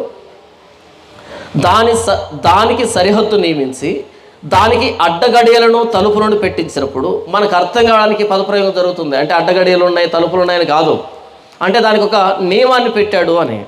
నీవు ఇంతవరకే కానీ మరి దగ్గరకు రాకూడదనియు ఇక్కడనే నీ తరంగములు పొంగు అనపబడుననియు నేను చెప్పినప్పుడు నీవు ఉంటివా? యోబుతో దేవుడు అడుగుతున్నాడు, యోబు నీకేదో శ్రమ వచ్చిందని బాధ కలిగిందని నా నీతిని నా న్యాయాన్ని నా సార్వభౌమ అధికారాన్ని తప్పుపడుతున్నావే, శంకిస్తున్నావే. నేను సముద్రానికి మనం సముద్రంతో పోల్చుకున్నప్పుడు ఎంతటోళ్ళమే? సముద్రాన్ని ఒకవైపు పెట్టి నన్ను పక్కన పెడితే ఏమైనా పోలిక సరిపోతుందా? కదా, సముద్రంతో మనం పోల్చుకుంటామా? నీకంటే నీ ఊహకు మించినటువంటి సముద్రానికి నేను ఎలాంటి నియమాన్ని పెట్టాను అంటే ఇంతవరకే కానీ మరి దగ్గరకు రాకూడదని నీ తరంగముల పొంగు అనపబడిన నేను చెప్పినప్పుడు నీవు ఉన్నావా? మరి ఇంత సముద్రానికి నియమాన్ని పెట్టి ఇంతవరకే అని గీత గీస్తే ఆ గీతను దాటడానికి సముద్రం భయపడుతుందే, కానీ సముద్రంతో ఏమాత్రం పోలికలేని నీవు నీకేదో శ్రమ వచ్చిందని నా మీద ఇన్ని రంకెలేస్తావా అని అడుగుతున్నాడు దేవుడు. వేయచ్చా? ఒక్కసారి ఆకాశం వైపు చూసినప్పుడు, సృష్టిని చూసినప్పుడు, ఇంత బ్రహ్మాండమైన సృష్టిలో మనం ఏ పాటి వాళ్ళమే? నిన్న కాక మనం పుట్టాం, రేపో ఎల్లుండో పోతాం. ఈ తక్కువ ఆయు పరిమాణం చిన్న వ్యక్తులమే. మన జీవితంలో ఏదో నొప్పి కలిగితే, బాధ కలిగితే ఇంత సృష్టికర్తని నోటికి వచ్చినట్టు మాట్లాడచ్చా? అసలు దేవుడు ఎక్కడున్నాడండి? దేవుడికి మనసు లేదండి. అసలు ఆయన నన్ను చూస్తున్నాడా? కంటిని నిర్మించిన వాడు కానక ఉండునా? చెవిని నిర్మించిన వాడు వెనక ఉండునా? మన కళ్ళు పెట్టింది ఎవరు? దేవుడేనా? మనమేమైనా తయారు చేసుకున్నామా? ఈ కంటిని పెట్టినోడు మనల్ని చూడట్లేదంటారా? ఈ చెవిని పెట్టినోడు మనం చేసే ప్రార్థనలు కానీ, మన మాటలు కానీ, మన మూలుగులు కానీ వినట్లేదు అనుకుంటారా? మనకేదో నొప్పి కలిగిందని, బాధ కలిగిందని దేవుణ్ణి దూషించేంత, దేవుణ్ణి ప్రశ్నించేంత దయచేసి అలాంటి సాహసం చేయొద్దు. దేవుడు అన్నాడు చూడండి, దానికి సరిహద్దు నియమించి, దేనికి? సముద్రానికి సరిహద్దు నియమించి దానికి అడ్డగడియలను తలుపులను పెట్టించినప్పుడు నీవు ఇంతవరకే కానీ మరి దగ్గరకు రాకూడదనియు, ఇక్కడనే నీ తరంగములు పొంగు అనుపబడిననియు నేను చెప్పినప్పుడు నీవు ఉంటివా? లేవు కదా. మరి ఇప్పుడు వచ్చి నన్నే, నా న్యాయాన్నే, నా పరిశుద్ధతనే, నా అస్తిత్వాన్నే, నా సార్వభౌమ అధికారాన్నే, నా శక్తినే శంకిస్తావా యోగు? ఇలా ఆయన ప్రశ్న మీద ప్రశ్న అడుగుతూ వెళ్ళినప్పుడు చివరికి వచ్చేటప్పటికి బూడిదలో మూతి పెట్టుకుంటాడు. ప్రభువా, తెలియక మాట్లాడాను, నీ గురించి సరిగా అర్థం కాక మాట్లాడాను. బాధపడతాడు, పశ్చాత్తాపడతాడు. దేవుడి గురించి మనకు అర్థం కాక ఏంటో మాట్లాడతాం, కానీ సరిగ్గా అర్థమైతే ఆయన పేరు పలకడానికి కూడా గజగజ వణుకుతాం. అంత బ్రహ్మాండమైన సృష్టిని చేసిన సృష్టికర్త ఆయన, మనలాంటి మనిషి కాదు ఆయన. సామెతల గ్రంథము 8వ అధ్యాయము 28వ వచనం నుంచి జ్ఞాని అయిన సొలొమోను మాట్లాడుతున్న మాట ఒకసారి చూద్దాం.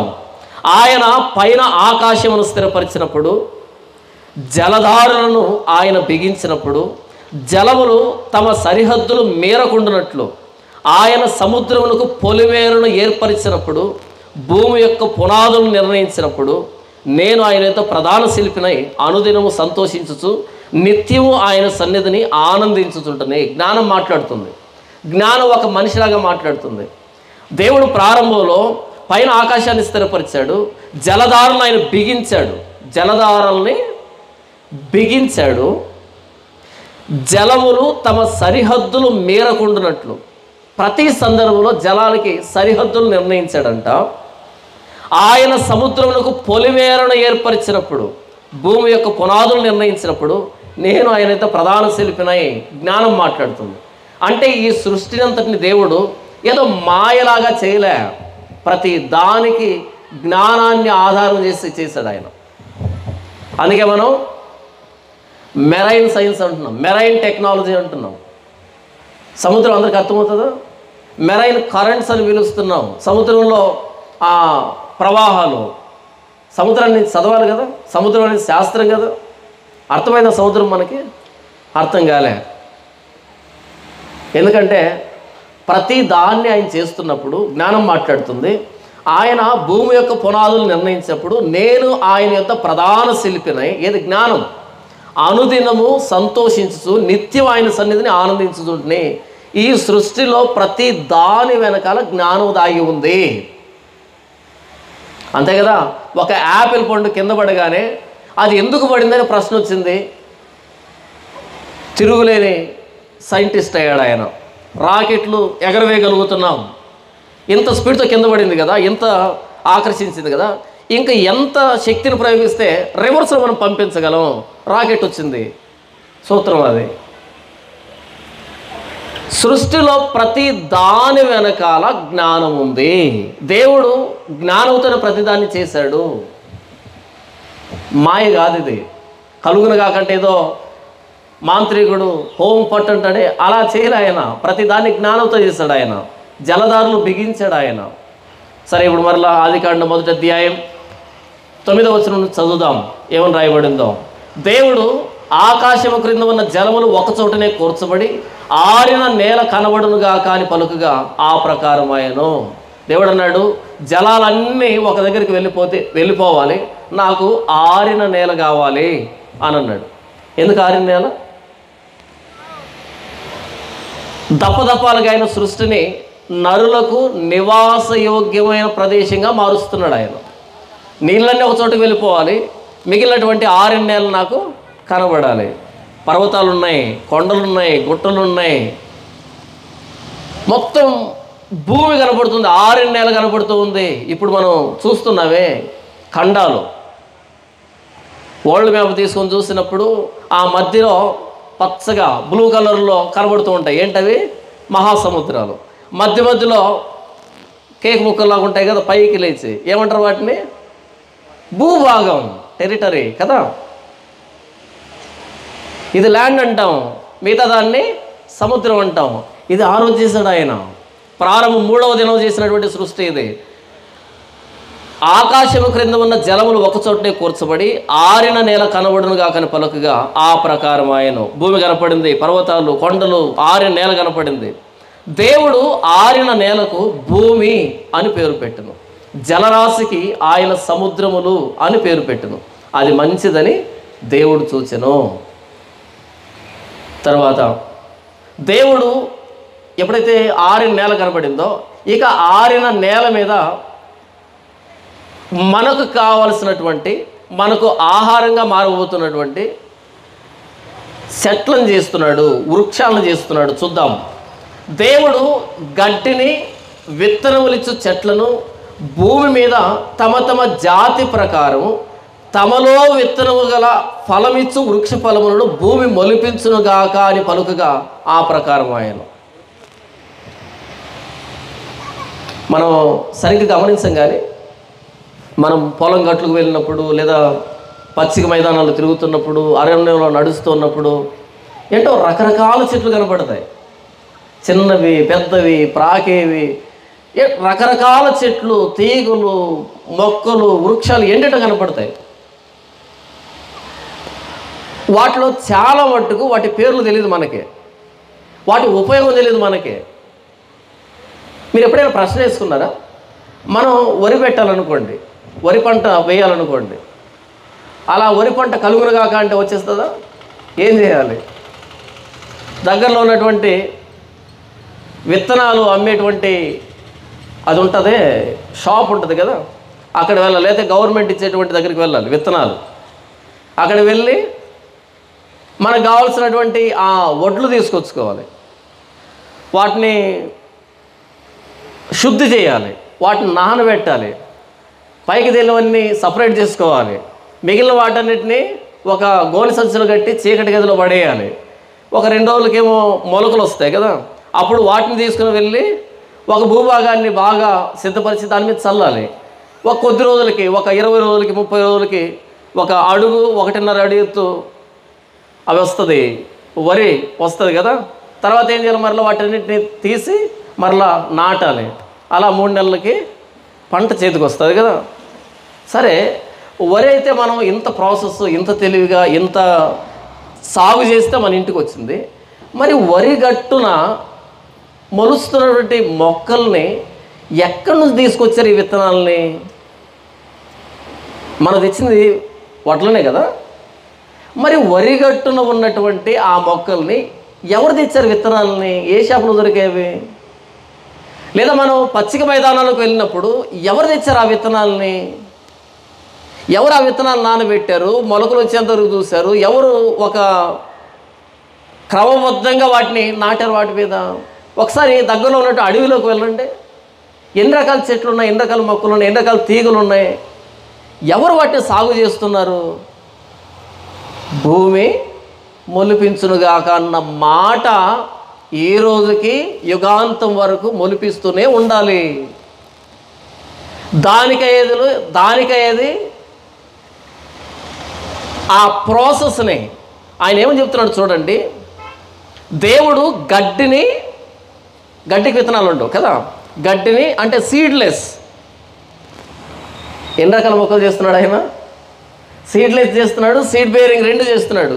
దేవుడు గడ్డిని, నెక్స్ట్ విత్తనములిచ్చు చెట్లను భూమి మీద తమ తమ జాతి ప్రకారము తమలో విత్తనముగా ఫలమిచ్చు వృక్ష ఫలములను భూమి మొలిపించునుగాకని పలుకగా ఆ ప్రకారము ఆయనం. ఆ రోజు అయినాయా?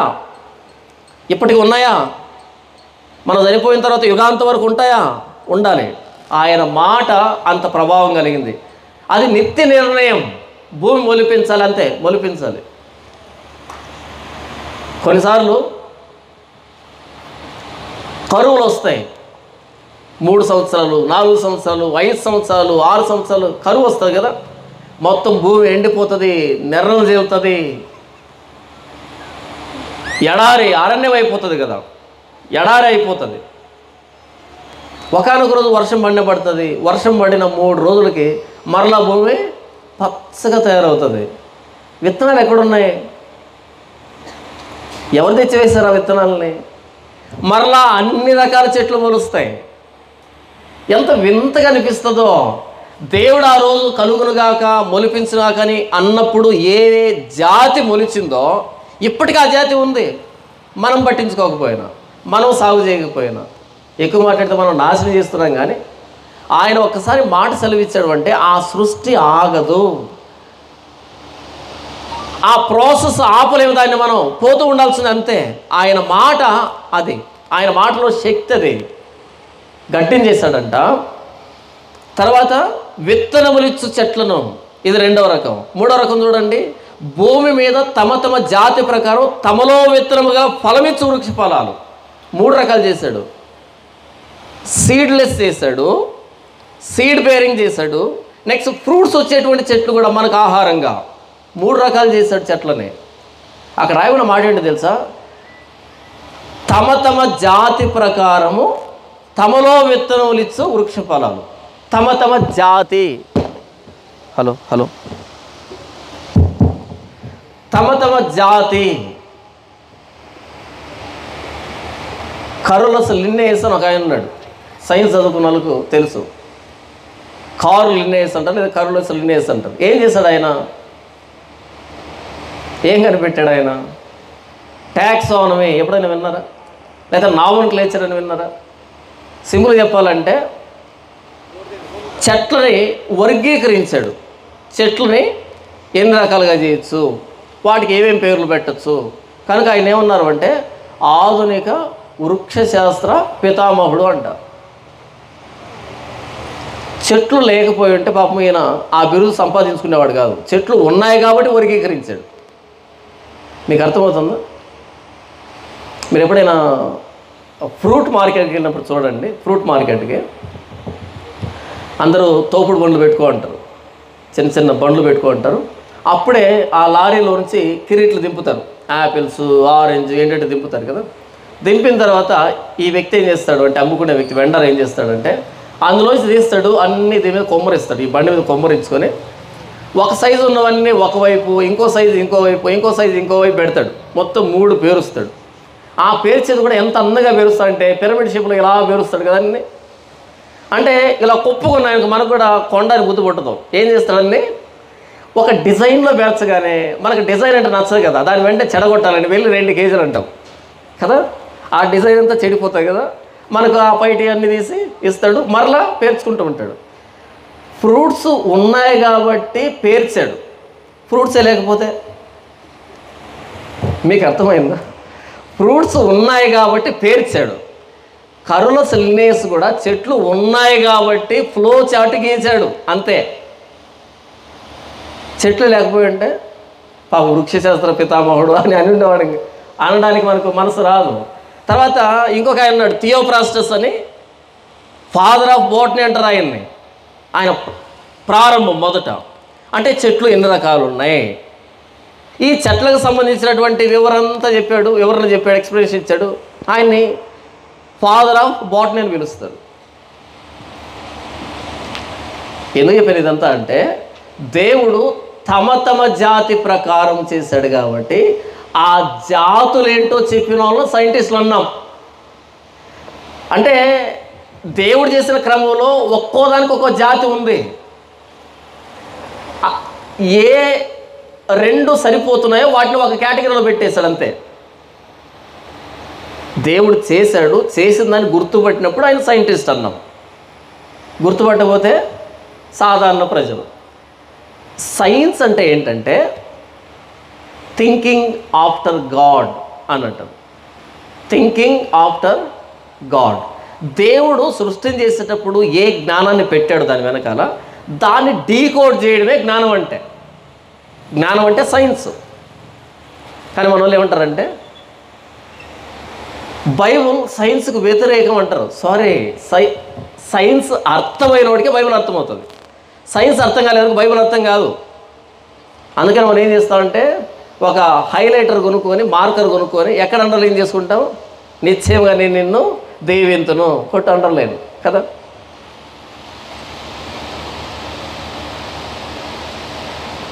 సైన్స్ ఎవరికైతే అర్థమవుతుందో దేవుడు వాడికి అర్థమవుతాడు, ఆయన నాలెడ్జ్ వాడికి అర్థమవుతుంది.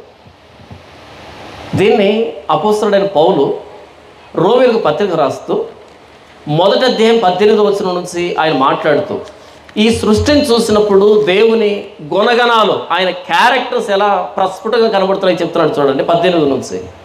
దుర్నీతి చేత సత్యం అడ్డగించు మనుషుల యొక్క సమస్త భక్తిహీనత మీదను దుర్నీతి మీదను దేవుని కోపము పరలోకం నుండి బయలుపరచబడుతున్నది. ఎందుకనగా దేవుని గూర్చి తెలియ శక్యమైనది ఏదో అది వారి మధ్య విషదమై ఉన్నది. దేవుడు అది వారికి విషదపరిచను. ఆయన అదృశ్య లక్షణములో, దేవుడు కనపడతాడా? కనపడ్డావు.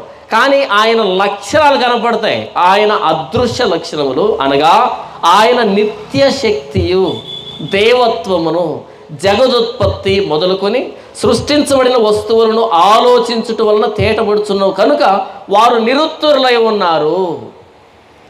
నిత్య శక్తి అని రాయబడిన చూసారా?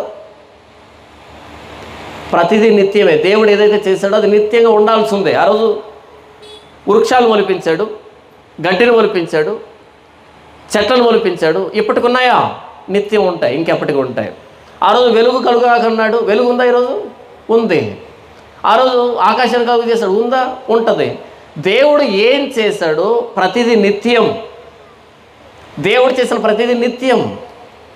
అపోస్తలుడైన పౌలు అంటాడు, ఆయన కనిపించట్లేదే అంటే ఆయన కనిపించట్లే, ఆయన అదృశ్య లక్షణాలు కనపడుతున్నాయి కదా, వాటిని ఆలోచిస్తే నిరుత్తరులం అవుతాం. స్పీచ్లెస్, మాట్లాడడానికి ఏముండదు. సృష్టిని అర్థం చేసుకుంటే దేవుడు నాకు చూపించి ఎక్కడున్నాడు అనేటువంటి మూర్ఖత్వ ప్రశ్న వేయం. ఎందుకంటే ఈ సృష్టిలో ఆయన నిత్యత్వపు లక్షణాలు ప్రతి చోట ప్రస్ఫుటంగా కనపడుతున్నాయి. చూద్దాం 11వ వచనం. దేవుడు గడ్డిని విత్తనములిచ్చు చెట్లను భూమి మీద తమ తమ జాతి ప్రకారం తమలో విత్తనముగా ఫలవృక్షములను భూమి మొలిపించుగాకని పలుకగా ఆ ప్రకారం ఆయను. భూమి గడ్డిని తమ తమ జాతి ప్రకారం విత్తనములిచ్చు చెట్లను తమ తమ జాతి ప్రకారం తమలో విత్తనము గల ఫలవృక్షములు మొలిపింపగా అది మంచిదని దేవుడు చూచెను. అస్తమయమును ఉదయం కలుగగా 3వ దినం ఆయను. 3వ రోజు ఆయన చేసింది ఏంటంటే భూమిని, తర్వాత సముద్రాలని, తర్వాత వెజిటేషన్ అంటే ఈ గ్రీనరీ, పచ్చగా ఉండేటువంటి గడ్డి కానీ చెట్లు కానీ వృక్షాలు కానీ మనకు పనికొచ్చేది కానీ లేదా పరోక్షంగా పనికొచ్చేది కానీ ప్రతిదాన్ని 3వ రోజు చేశాడంట. రాజుల మొదటి గ్రంథము 4వ అధ్యాయం 33వ వచనంలో జ్ఞాని అయిన సొలొమోను జ్ఞానాన్ని గురించి మాట్లాడుతూ 33వ వచనం, మరియు లెబానోనులో ఉండు దేవదారు వృక్షమునే కానీ గోడలో నుండి మొలుచు హిస్సోపు మొక్కనే కానీ చెట్లన్నిటిని గూర్చి అతడు వ్రాసెను అని రాయబడింది. సొలొమోను జ్ఞానం ఏంటి అంటే ఆయన 3000 సామెతలు రాశాడంట, 1500 కీర్తనలు రాశాడంట, మరియు లెబానోన్లో ఉండు దేవదారు మరాను గురించి రాశాడంట, గోడలో ఉండి మొలిచేటువంటి హిస్సోపు మొక్కను గురించి కూడా రాశాడంట. అంటే ఈ దేవదారు మరాలు చెట్లన్నింటిలో కల్లా చాలా పెద్ద చెట్లు, అన్నిటికంటే టాప్ అవి. అతి చిన్న చెట్టు ఏంటంటే గోడలోంచి మొలిచేటువంటి హిస్సోపు మొక్క. చిన్న మొక్కలు ఉంటాయి, హిస్సోపు మొక్క. ఇది వర్షం పడినప్పుడు ఆ పగులులో నుంచి పాచి పడుతుంది. వ్యాలిసినేరియా అని చదువుకున్నాం కదా మనం, వ్యాలిసినేరియా అని. అవి ఎండిపోయి పాచిలా కనపడతాయి మనకి, ఆ బూజులా కనపడతాయి కదా. అలా గోడలో పగుల్లో నుంచి వచ్చేటువంటి ఆ చిన్న మొక్క దగ్గర నుంచి లెబానోను పర్వతం మీద మొలిచేటువంటి దేవదారు వృక్షం వరకు రాశాడు. అంటే ప్రతి చెట్టుకి ప్రాముఖ్యత ఉంది అని అర్థం, మనకు తెలియదు అని అర్థం కదా. ఎవరి గురించి చెప్తున్నాడు? జ్ఞాని అయిన సొలొమోను గురించి చెప్తున్నాడు. జ్ఞాని అయిన సొలొమోను ప్రతి చెట్టు వెనకాల ఎంత జ్ఞానం దాగి ఉందో వ్రాసాడు. ఎలా రాశాడు? దేవుడు ఇచ్చిన జ్ఞానాన్ని అక్కడ వ్రాసాడు. అంటే ప్రతి చెట్టుకి ఒక ప్రాముఖ్యత ఉందా లేదా? ఉంది కదా. ప్రతి చెట్టుకి ఎంత ప్రాముఖ్యత ఉందో మీకు తెలియాలి అంటే న్యాచురోపతి అని ఉంటుంది, ఒక వైద్యం. ఏ రోగం వచ్చినా సరే ఆ కందలు, దుంపలు, తీగలు, వేర్లు, ఆకులు తినిపిస్తూ ఉంటారు, మేకలు తినిపించినట్టు కదా. ప్రతిదాన్ని జ్యూస్ చేయించడం, తాగించడం, కషాయం చేయించడం, తాగించడం. ఆయుర్వేదం ఉందా? ఆయుర్వేదంలో చెట్ల గురించి, మొక్కల గురించి, వేర్ల గురించి, ఏ చెట్టులో వేరు పనికి వస్తుంది, ఏ చెట్టులో చిగురు పనికి కొడుతుంది, ఏ చెట్టులో ఈ పూలు మనకు వస్తాయి, ఏ చెట్లో కాండం, ఏ చెట్లో బెరడు, ఏ చెట్లో ఫలాలు, ఏ చెట్లో గింజలు, ప్రతి దానికి ప్రాముఖ్యత ఉంది. ఎందుకంటే ఈ వృక్షాలు అన్నవి మాయలో నుంచి వచ్చినవి కాదు, జ్ఞానంలో నుంచి వచ్చినవి, దేవుడు ఆజ్ఞాపిస్తే వచ్చినవి. కాబట్టి ఏ చెట్టు కూడా నిరర్ధకంగా తయారు చేయబడలేదు. అయితే మనకు తెలియట్లే. ఈ మధ్య కరోనా వచ్చినప్పటి నుంచి ఫలానా ఆకు పసరు తాగితే అనగానే తిరిగాం, గట్లు వెంబడి కదా, ఆ ఆకులు వెతుక్కుంటూ తిరిగాం, ఆ కషాయాల కోసం తిరిగాం. ప్రతి మొక్కకి, ప్రతి చెట్టుకి ఉపయోగం ఉంది. అది గడ్డి కానీ, తీగ కానీ, చెట్టు కానీ, వృక్షం కానీ. జ్ఞానేన సులభం రాశాడంటే ప్రతి దాని వెనకాల జ్ఞానం ఉంది. ఇంతవరకు నేనేం మాట్లాడుతున్నాను? సృష్టి ప్రారంభంలో 3వ రోజు దేవుడు దేన్ని చేశాడు, ఏం చేశాడు? ఆయన చేశాడు అంటే ప్రతి దాని వెనకాల జ్ఞానం ఉంది. సముద్రాన్ని గురించి మెరైనాలజీ అని పిలుస్తాం కదా, సముద్ర శాస్త్రం, అది సముద్రాన్ని అర్థం చేసుకోవడానికి. భూమిని గురించి జియాలజిస్టులు ఉన్నారా, భూగర్భ శాస్త్రాన్ని వాళ్ళు అధ్యయనం చేస్తుంటారు. భూమి ఎన్ని రకాల నేలలో ఏ దేని మనకి వస్తుంది, దేంట్లో ఏ రకమైన మినరల్ ఉంది, ఏ రకమైన లోహం ఉంది కదా, జియాలజిస్ట్ అంటారు వాళ్ళని.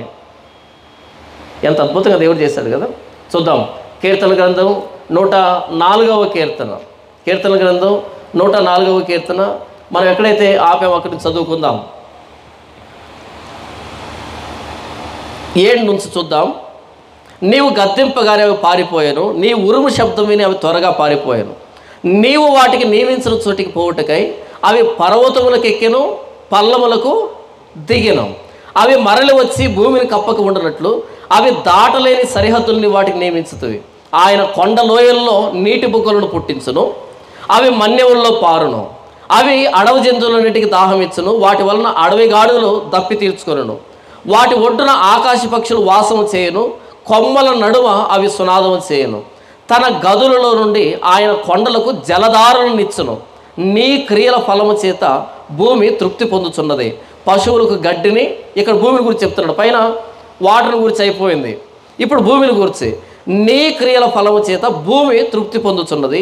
పశువులకు గడ్డిని, నరుల ఉపయోగమునకు కూర మొక్కలను ఆయన మొలిపించుతున్నాడు. అందుమూలమున భూమిలో నుండి ఆహారమును, నరుల హృదయమును సంతోషపెట్టు ద్రాక్షరసమును, వారి మొగములకు మెరుగునిచ్చు తైలమును, నరుల హృదయమును బలపరుచు ఆహారమును ఆయన పుట్టించుచున్నాడు. యెహోవా వృక్షములు తృప్తి పొందుచున్నవే, ఆయన నాటిన లెబానోను దేవదారు వృక్షములు తృప్తి పొందుచున్నవే. అచ్చట పక్షులు తమ గూళ్ళు కట్టుకును, అచ్చట సరళ వృక్షములు పైన కొంగలు నివాసం చేయుచున్నవే. గొప్ప కొండలు కొండమేకలకు ఉనికి పట్లు, కుందేలకు బండలు ఆశ్రయిస్తాను. ఇదంతా ఏం చెప్తున్నాడు? భూమిని గురించి, నీటిని గురించి చెబుతున్నాడు, వృక్షాల గురించి చెప్తున్నాడు. అక్కడ వర్గీకరణ చూడండి, 14 వచనం. పశువులకు గడ్డిని, నరుల ఉపయోగమునకు కూర మొక్కలను, అంటే సీడ్లెస్ అని, గడ్డిని సీడ్లెస్ అని ఆయన మొలిపించున్నాడు. అందుమూలమున భూమిలో నుండి ఆహారమును, నరుల హృదయమును సంతోషపెట్టు ద్రాక్షరసం, అంటే ఫలాల గురించి మాట్లాడుతున్నాడు. వారి మొగములకు మెరుగునిచ్చు తైలం, అంటే విత్తనాల గురించి మాట్లాడుతాడు. తైలం ఎక్కడి నుంచి వస్తుంది? విత్తనాల గురించి. 104వ కీర్తనలో కీర్తనకారుడు ఆ సృష్టి క్రమాన్ని, ఒక్కొక్క రోజు ఏం జరిగిందనేదని డీటెయిల్డ్గా రాస్తున్నాడు పరిశుద్ధాత్మ దేవుని ప్రేరేపణతో. ఈరోజు మనం కూడా పాటలు రాస్తాం. ఎందుకు రాస్తాం చెప్పండి? ఈరోజు మనం కూడా పాటలు రాస్తాం. దేనికి రాస్తాం? ఆ జేబులో ఉన్న 500 రూపాయలు ఈ జేబులోకి రావడానికి కదా, అంతేనా? దశంభాగాల మీద పాటలు ఉన్నాయి, కానుకల మీద పాటలు ఉన్నాయి, ఉన్నాయా? పాట రాస్తే ప్రభు మహిమపరచబడాలి. మనం భోజనం చేసినను పానము చేసినను ప్రభు మహిమ కోసం చేయాలి. ఆత్మ సంబంధమైన పాటలు, పద్యములు అని రాయబడింది, కీర్తనలు రాయబడింది. ఇప్పుడు ఆత్మ సంబంధమైన పాటలు లేవు, పద్యాలు లేవు. పాటలు పాడుతుంటే డ్యాన్స్ చేయాలనిపిస్తుంది కదా. ఒకసారి యూట్యూబ్ ఓపెన్ చేసి చూడండి, పాటలు పాడుతూ ఉంటారు స్క్రీన్ మీద. వాళ్ళు ఎందుకు పాడతారో వాళ్ళకి తెలియదు, ఏం పాడతారో తెలియదు. ఏదో 4 లైన్లు, దాని వెనకాల బ్యాక్గ్రౌండ్ మ్యూజిక్, అలా లొకేషన్లు తిరుగుతూ యూట్యూబ్లో అప్లోడ్ చేస్తారు. మనం కూడా ఏదో ట్యూన్ బాగుందని కాదు. పాట అన్నది ప్రభువును మయంపరచడానికి, మనల్ని మనం సంతోషపెట్టుకోవడానికి కాదు.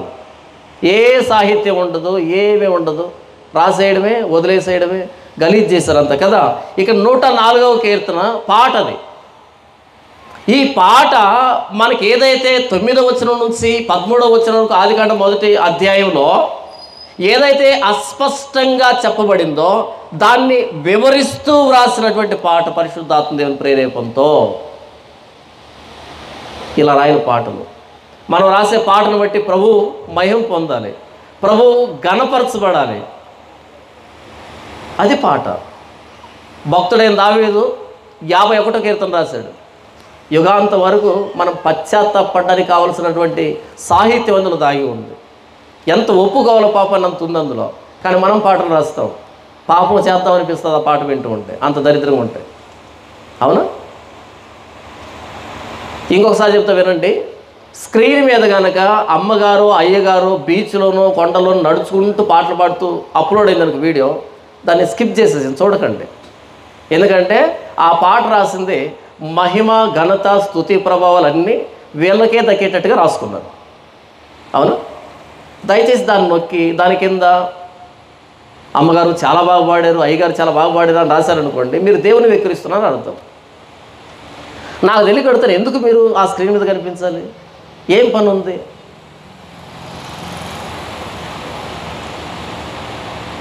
ఏదో సినిమా పాట ఉన్నట్టుగా, హీరోలు హీరోయిన్ ఉన్నట్టుగా మీరెందుకు కనపడుతున్నారు? పాట బ్యాక్గ్రౌండ్లో ప్లే అవుతుంటుంది, మీరెందుకు కనపడతారు స్క్రీన్ మీద?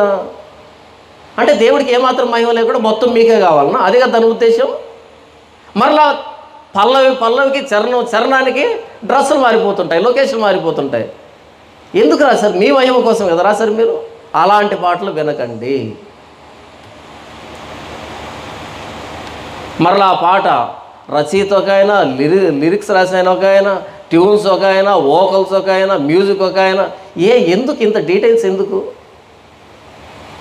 అంటే మీరు గుర్తుకు రావాలా పాట పాడేటప్పుడు? అదే కదా మీ ఉద్దేశం. పాత పాటల పుస్తకాలు ఉంటాయి చూడండి, ఎవరు రాశారో తెలియదు కానీ అద్భుతమైన సాహిత్యం ఉంటుంది. ఎవరు రాశారో తెలియదు, అద్భుతమైన సాహిత్యం ఉంటుంది. ఇప్పుడు 4 లైన్లు, 4 లైన్ల పైన రాసిన ఆయన, దానికి టూన్ కట్టిన ఆయన, దానికి గాత్రము ఆత్రము అన్నీ రాస్తారు దాని కింద. ఎందుకని? మీ మహిమ కోసం. 104వ కీర్తన కూడా కీర్తనే.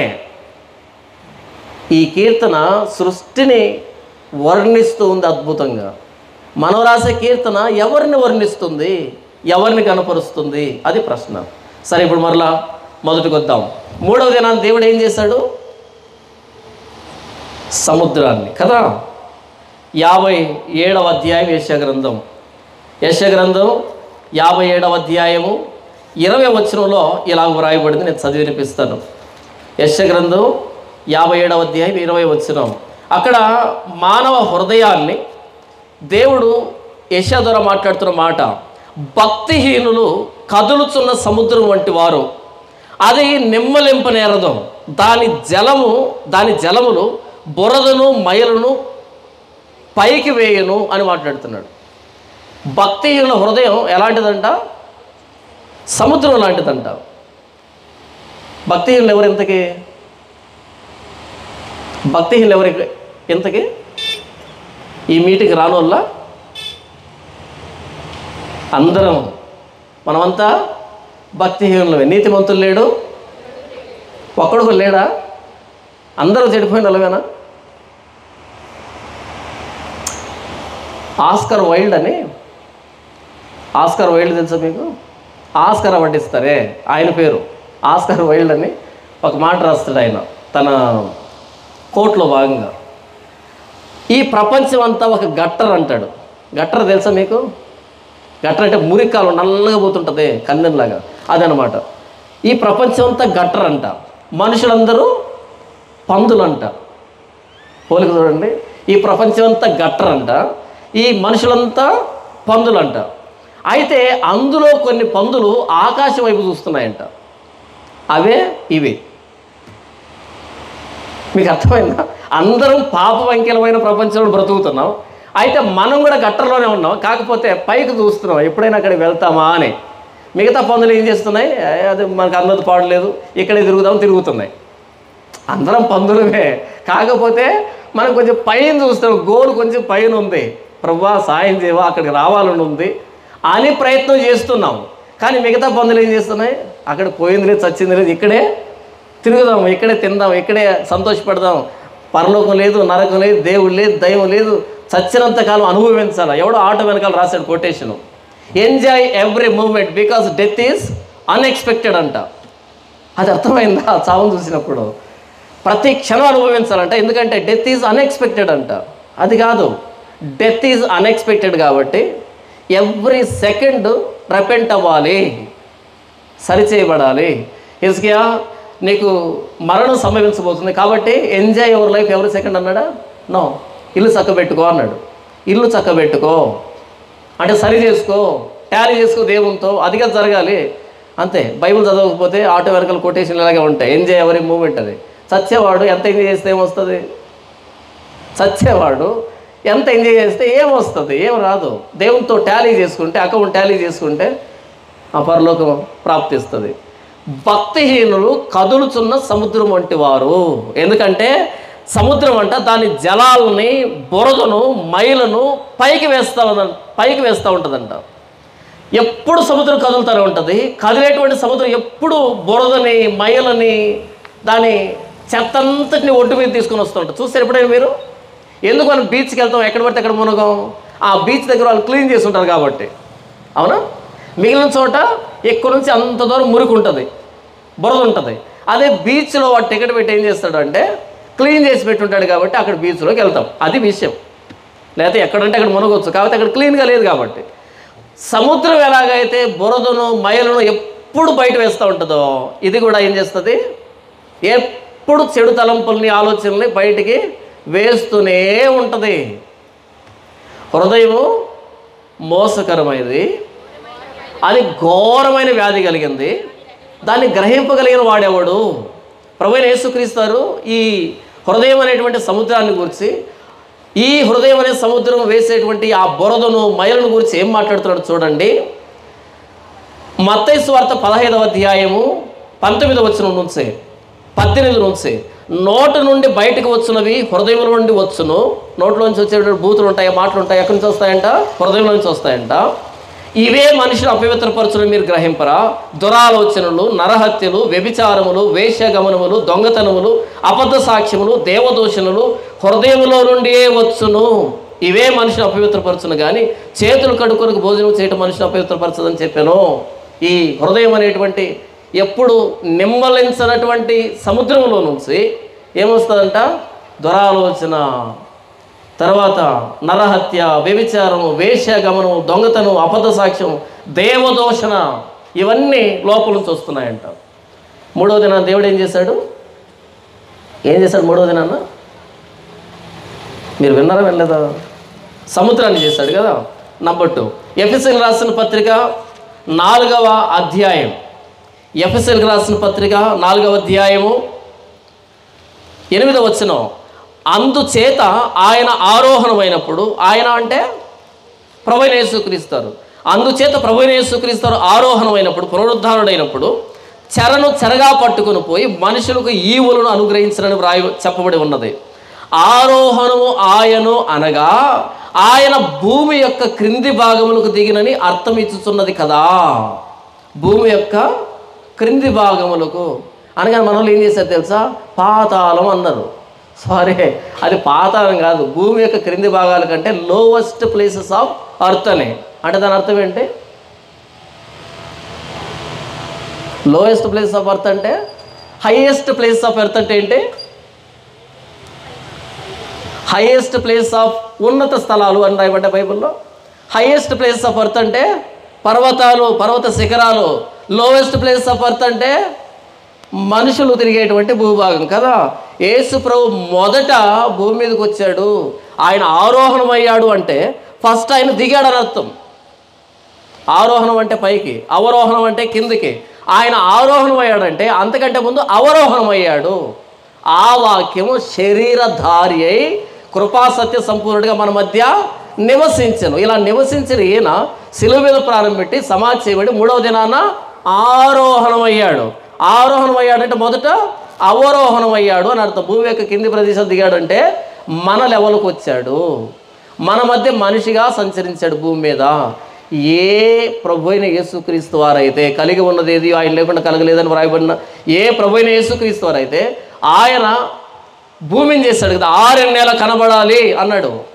ఆ 6 నెలల మీదకు ఆయనే వచ్చాడు. ఎందుకంటే నిమ్మలింపనేరని భక్తిహీనత కలిగినటువంటి మానవ జాతిని రక్షించడం కోసం ఆయన ఆరబెట్టినటువంటి భూమి మీదకి వచ్చి ఆయన కలుగు చేసినటువంటి ఆ వృక్షాల్లో ఆ శిలువ మ్రాను మీద వేలాడి ఎలాగైతే ఫలాలని మానవుడి ఆహారానికి ఇచ్చాడో అలా జీవాహారాన్ని నేనే అనేట్టుగా వేలాడాడు శిలువ మీద. అందుకే ప్రభువైన యేసుక్రీస్తు యోహాను సువార్త 6:35 ఆయన మాట్లాడే మాట ఏంటి అంటే చూడండి, అందుకు యేసు వారితో ఇట్లా, నేను జీవాహారమును నేనే. ఏంటంట?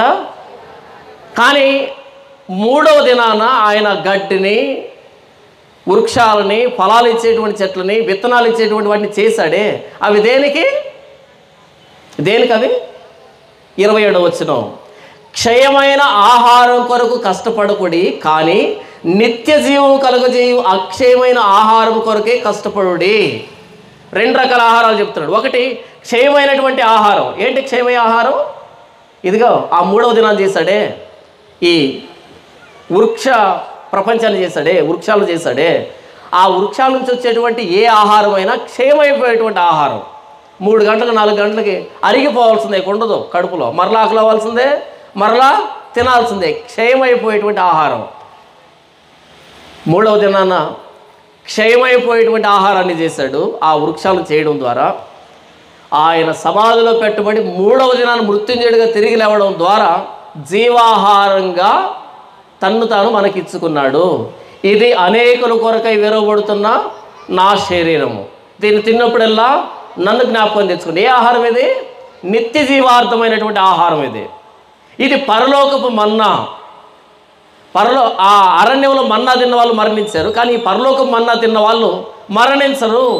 ఇది అనేకుల కొరకై చిందించబడుతున్న క్రొత్త నిబంధన వలన నా రక్తం అని తెలియజేశాడు.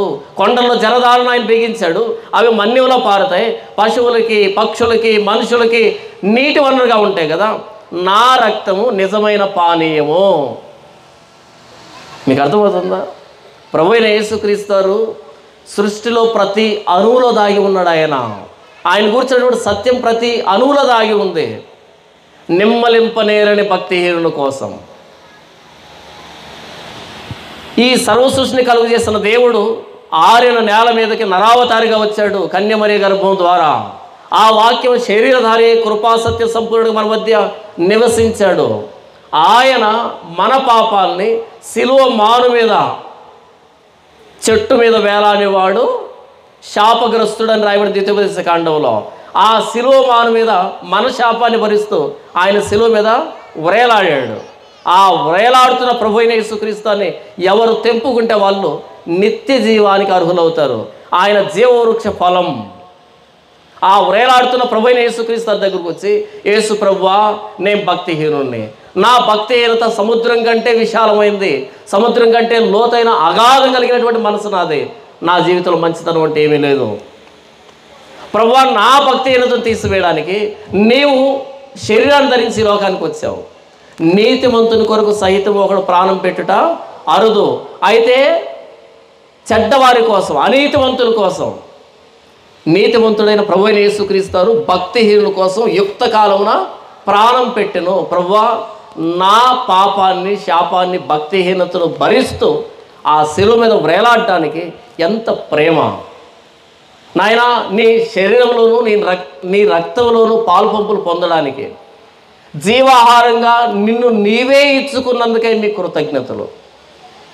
ప్రభువైన యేసుక్రీస్తుని అంగీకరించడం అంటే మతం మారటంలో మనం సృష్టికర్త మన కోసం శిలువలో ఎందుకు వేలాడవలసి వచ్చింది అనేదాన్ని అర్థం చేసుకుంటూ వస్తున్న యేసు దగ్గరికి. ఈరోజు చాలామంది మాట్లాడుతున్నారు, యేసు ప్రభు ఆయన విడిపించుకోలేకపోయాడు, ఆయన అలా మనకు దేవుడు అవుతాడు. ఎందుకంటే ఆ రోజు వృక్ష ప్రపంచాన్ని చేసినటువంటి దేవుడు ఉన్నాడే, ఆ వృక్ష ఫలాలు తింటున్నాము, బ్రతుకుతున్నాం. కానీ దేవుడు చెప్పాడు కదా, మీరు ఈ తోట చెట్ల ఫలాల్లో దేన్నైనా నిరభ్యంతరంగా తినచ్చు. అయితే ఆ మంచి చెడ్డల తెలివినిచ్చే వృక్ష ఫలం ఉందే, దాన్ని మీరు తినకూడదు. తింటే ఏమవుతుంది ప్రభు? ఏమవుతుంది? నిశ్చయముగా చనిపోతారు. చాలామంది ప్రశ్న అడుగుతారు, అసలు దేవుడు ఎందుకండి ఆ మంచి చెడ్డలు తెలివినిచ్చే వృక్ష ఫలాన్ని వేశాడు అని అడుగుతారు. ఎందుకు వేశాడు చెప్పండి? ఇంకొకసారి అడిగిన, మంచి చెడ్డల తెలివినిచ్చే వృక్ష ఫలాన్ని ఎందుకు వేశాడు? చావడానికి. అదే అక్కడ ఉన్నది. అది తింటే ఏమవుతారు? నిశ్చయముగా చనిపోతారు. చావడానికి కదా వేసింది. ఏమ్మా, యాపిల్ ఎందుకు వేశాడు? తినడానికి. లేకపోతే లిచీనో, కివీనో, లేకపోతే మ్యాంగో, ప్రతిదానికి ఒక ఉంది కదా. మరి ఆ ఫలాన్ని ఎందుకు వేశాడు? చావడానికి. అయితే చచ్చే ముందు ఏం జరుగుతుందంటే మంచి చెడ్డలకి తేడా తెలుస్తుంది. అది ఎలా తెలుస్తుంది? అది తిననంత వరకు ఉన్నదంతా మంచి, దాన్ని తిన్న తర్వాత ఏమొస్తుంది? సొంత ఆలోచన స్టార్ట్ అవుతాయి. మీరు దేవతల వలె తయారవుతారు. అంటే దేవుడు వద్దా? వద్దు, నేనే దేవుణ్ణి, నేనే రాజు, నేనే మంత్రి, నేనే అంతా, నేనే అనేది వస్తుంది. ఎందుకు తిన్నావంటే నేను తినలే, నీవు నాకు భార్యగా ఉండడానికి ఇచ్చిన ఆవిడిస్తే నేను తిన్నా. తప్పెవరిది? తప్పెవరిది? తప్పంతా నీదే. అది చెడు. చెడు ఏంటి? దేవుణ్ణి తప్పుగా చేయడం చెడు. ఇది తినకముందు ఆయనకు లోబడి ఉన్నాడు, మంచి. ఇది తిన్న తర్వాత నేను లోబడాల్సిన అక్కర్లేదు, చెడు. మంచి చెడులు అంటే ఇది వచ్చిన తర్వాత చెడు ఏంటో తెలుస్తుంది, అంతకుముందు అంత మంచి అవుతుంది.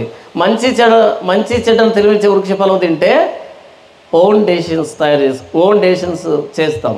సింపుల్ చెప్పాలంటే దేవుని డిక్షనరీ పక్కన పెట్టి మనం ఒక డిక్షనరీ రాసుకుంటాం. నా మంచి నాది, నా చెడు నాది.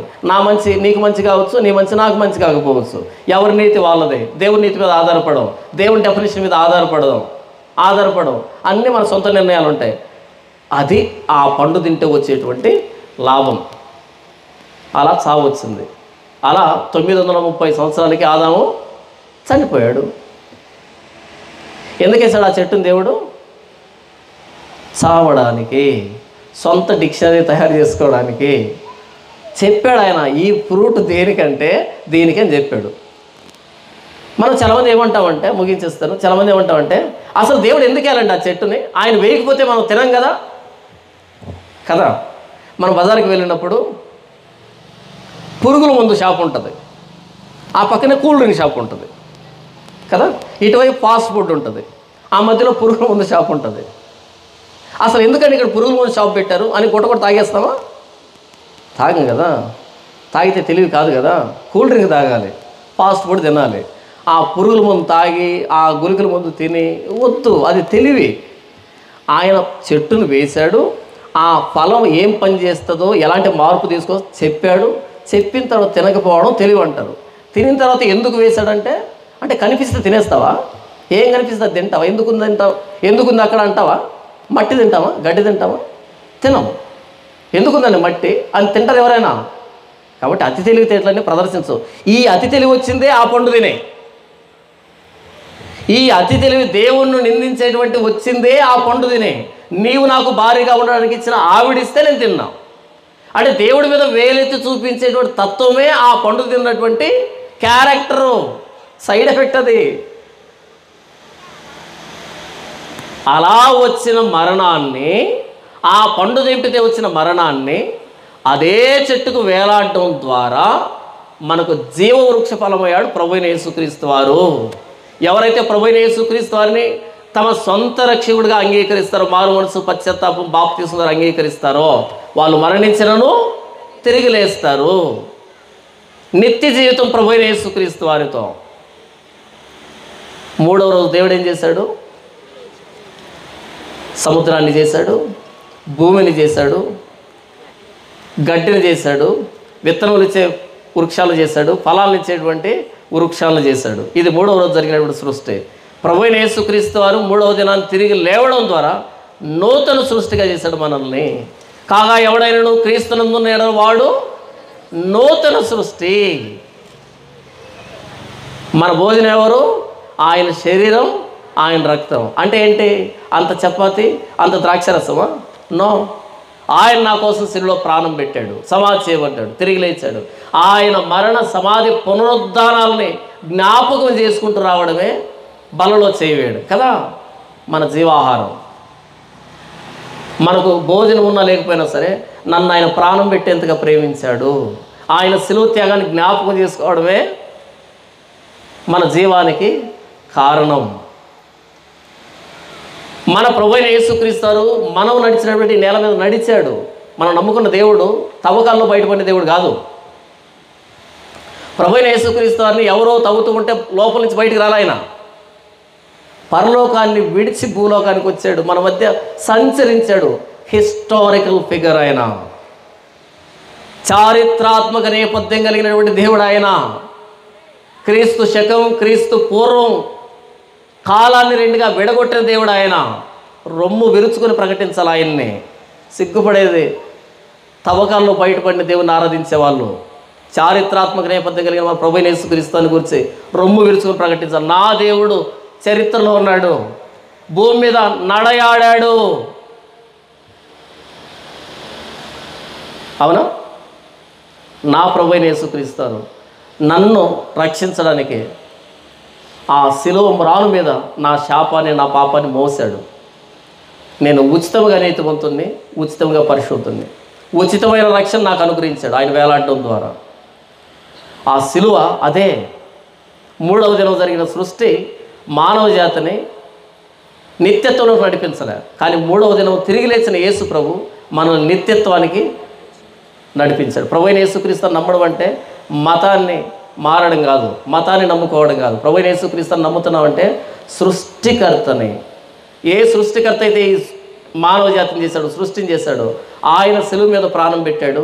ఆ ప్రేమను గుర్తిస్తూ రావడం ప్రభువైన యేసుక్రీస్తుని నమ్మడం అంటే. ఎలా రావాలి? మన అంతరంగంలో నెమ్మలింపక నిత్యం కదులుతున్నటువంటి సముద్రం లాంటి పాపాన్ని ఒప్పుకుంటూ ఆయన దగ్గరికి రావాలి. ప్రభా నేను పాపిని, ఇంత పాపినైన నా కోసం ఇంత ప్రేమ చూపించడానికి ఏ పాటి దాన్ని, ఏ పాటి వాడిని. మారు మనసు పశ్చాత్తాపం ద్వారా ప్రభువైన యేసుక్రీస్తు వారిని పాప క్షమాపణ కోసం బాప్తిసం ద్వారా అంగీకరిస్తే రక్షింపబడతాం. ఇదంతా మత ప్రచారం కొట్టేస్తే నిత్య నాశనానికి వెళ్తామని ప్రభువైన యేసుక్రీస్తు వారు చెప్పాడు. మీరు సర్వలోకానికి వెళ్ళి, సర్వ సృష్టికి వెళ్ళి సువార్త ప్రకటించండి. నమ్మి బాప్తిసం పొందినవాడు రక్షింపబడతాడు, నమ్మని వారికి శిక్ష విధించబడుతుంది. శిలువను గురించిన వార్త నశించుతున్న వారికి వెర్రితనం, రక్షింపబడుతున్న మనకు దేవుని శక్తి. నా ప్రభువైన యేసుక్రీస్తు శిలువను చూసినప్పుడు దేవుడు 3వ దినాన్ని చేసిన ఆ వృక్ష ప్రపంచం ఏదైతే చేయలేకపోయిందో నా ప్రభువైన యేసుక్రీస్తు శిలువ మీద వేలాడడం ద్వారా నాకు నిత్య జీవార్థమైన ఆహారంగా మారాడు. నా నిత్య జీవితాన్ని ఆయన నిశ్చయం చేశాడు. నా ప్రభువైన యేసుక్రీస్తు శిలువలో ఇంత జ్ఞానం ఉంది. ఈ శిలువను వెక్కిరిస్తున్నామంటే నిత్య నాశనం నిర్ణయించబడిన వాళ్ళే క్రీస్తు శిలువను వెక్కిరిస్తారు. ఇలాంటి ప్రభువైన యేసుక్రీస్తుని సృష్టికర్తని కలిగి ఉన్నటువంటి మన జీవితం, సృష్టికర్త మనల్ని ప్రాణం పెట్టేంతగా ప్రేమించాడు. ఈ ప్రేమను కనుగొన్నటువంటి మన జీవితం, సువార్త ద్వారా దర్శించినటువంటి మన జీవితం, మారినటువంటి మన జీవితం, నూతన సృష్టిగా మారినటువంటి మన జీవితం ఎంత ధన్యకరమైంది. ఈ ప్రభువైన యేసుక్రీస్తుని గురించి, ఈయన ప్రేమను గురించి, ఈయన సృష్టికర్త లక్షణాల గురించి తెలియనటువంటి వ్యక్తులతో మనం పంచుకుందాం. దాన్ని సువార్త అంటాం. మీరు సర్వలోకానికి వెళ్ళి, సర్వ సృష్టికి వెళ్ళి సువార్త ప్రకటించండి. నమ్మి బాప్తిసం పొందిన రక్షింపబడతాడు, నమ్మని వారికి శిక్ష విధించబడుతుంది. దేవుడి వాక్యాన్ని దీవించును గాక. ఆమేన్. కళ్ళు మూస్తున్నాం, చిన్న ప్రార్థన చేస్తాను. ప్రేమలేని తండ్రి, పరిశుద్ధుడు అయిన నాయన, ఇంతవరకు 3వ దినాన్ని జరిగినటువంటి సృష్టిని గురించి, అందులో ఉన్న నా ప్రభువైన యేసుక్రీస్తు వారి లక్షణాల గురించి మీరు మా మధ్య విశదీకరించినందుకే మీకు వందనాలు తండ్రి. ఈ మాటలు నాలోను మాలోను ఫలింపులోను తీసుకున్నట్టు ఈ మైక్ ద్వారా విన్నటువంటి మీ పిల్లలందరినీ దర్శించండి. ప్రభువైన యేసుక్రీస్తు వారిని అంగీకరించడం మతం కాదు నాయన, సృష్టికర్త దగ్గరికి మేము రావడం నాయన, ప్రభువైన యేసుక్రీస్తు వారి ప్రేమను గుర్తెరగడానికి, ఆయన శిలువలో ఉన్నటువంటి జ్ఞానానికి మించిన క్రీస్తు ప్రేమను అర్థం చేసుకోవడానికి మాకు సహాయించండి. ఈ గ్రామానికి సహాయించండి. ఈ సభలు ఏర్పాటు చేసినటువంటి ఉద్దేశాన్ని సఫలం చేయమని విజ్ఞాపన చేస్తూ ఈ మాటల్ని ఫలింపులో తీసుకునండి. మా పాపం దోషులు మన్నించమని ప్రతి సందర్భంలో ప్రభువైన యేసుక్రీస్తు వారిని అన్ని విషయాలు కనపరచుటకు మాకు సహాయం చేయమని ప్రభువైన యేసుక్రీస్తు వారి శ్రేష్టమైన నామములో స్తుతించి ప్రార్థించి వేడుకొనుచున్నాము తండ్రి. ఆమేన్. ఆమేన్.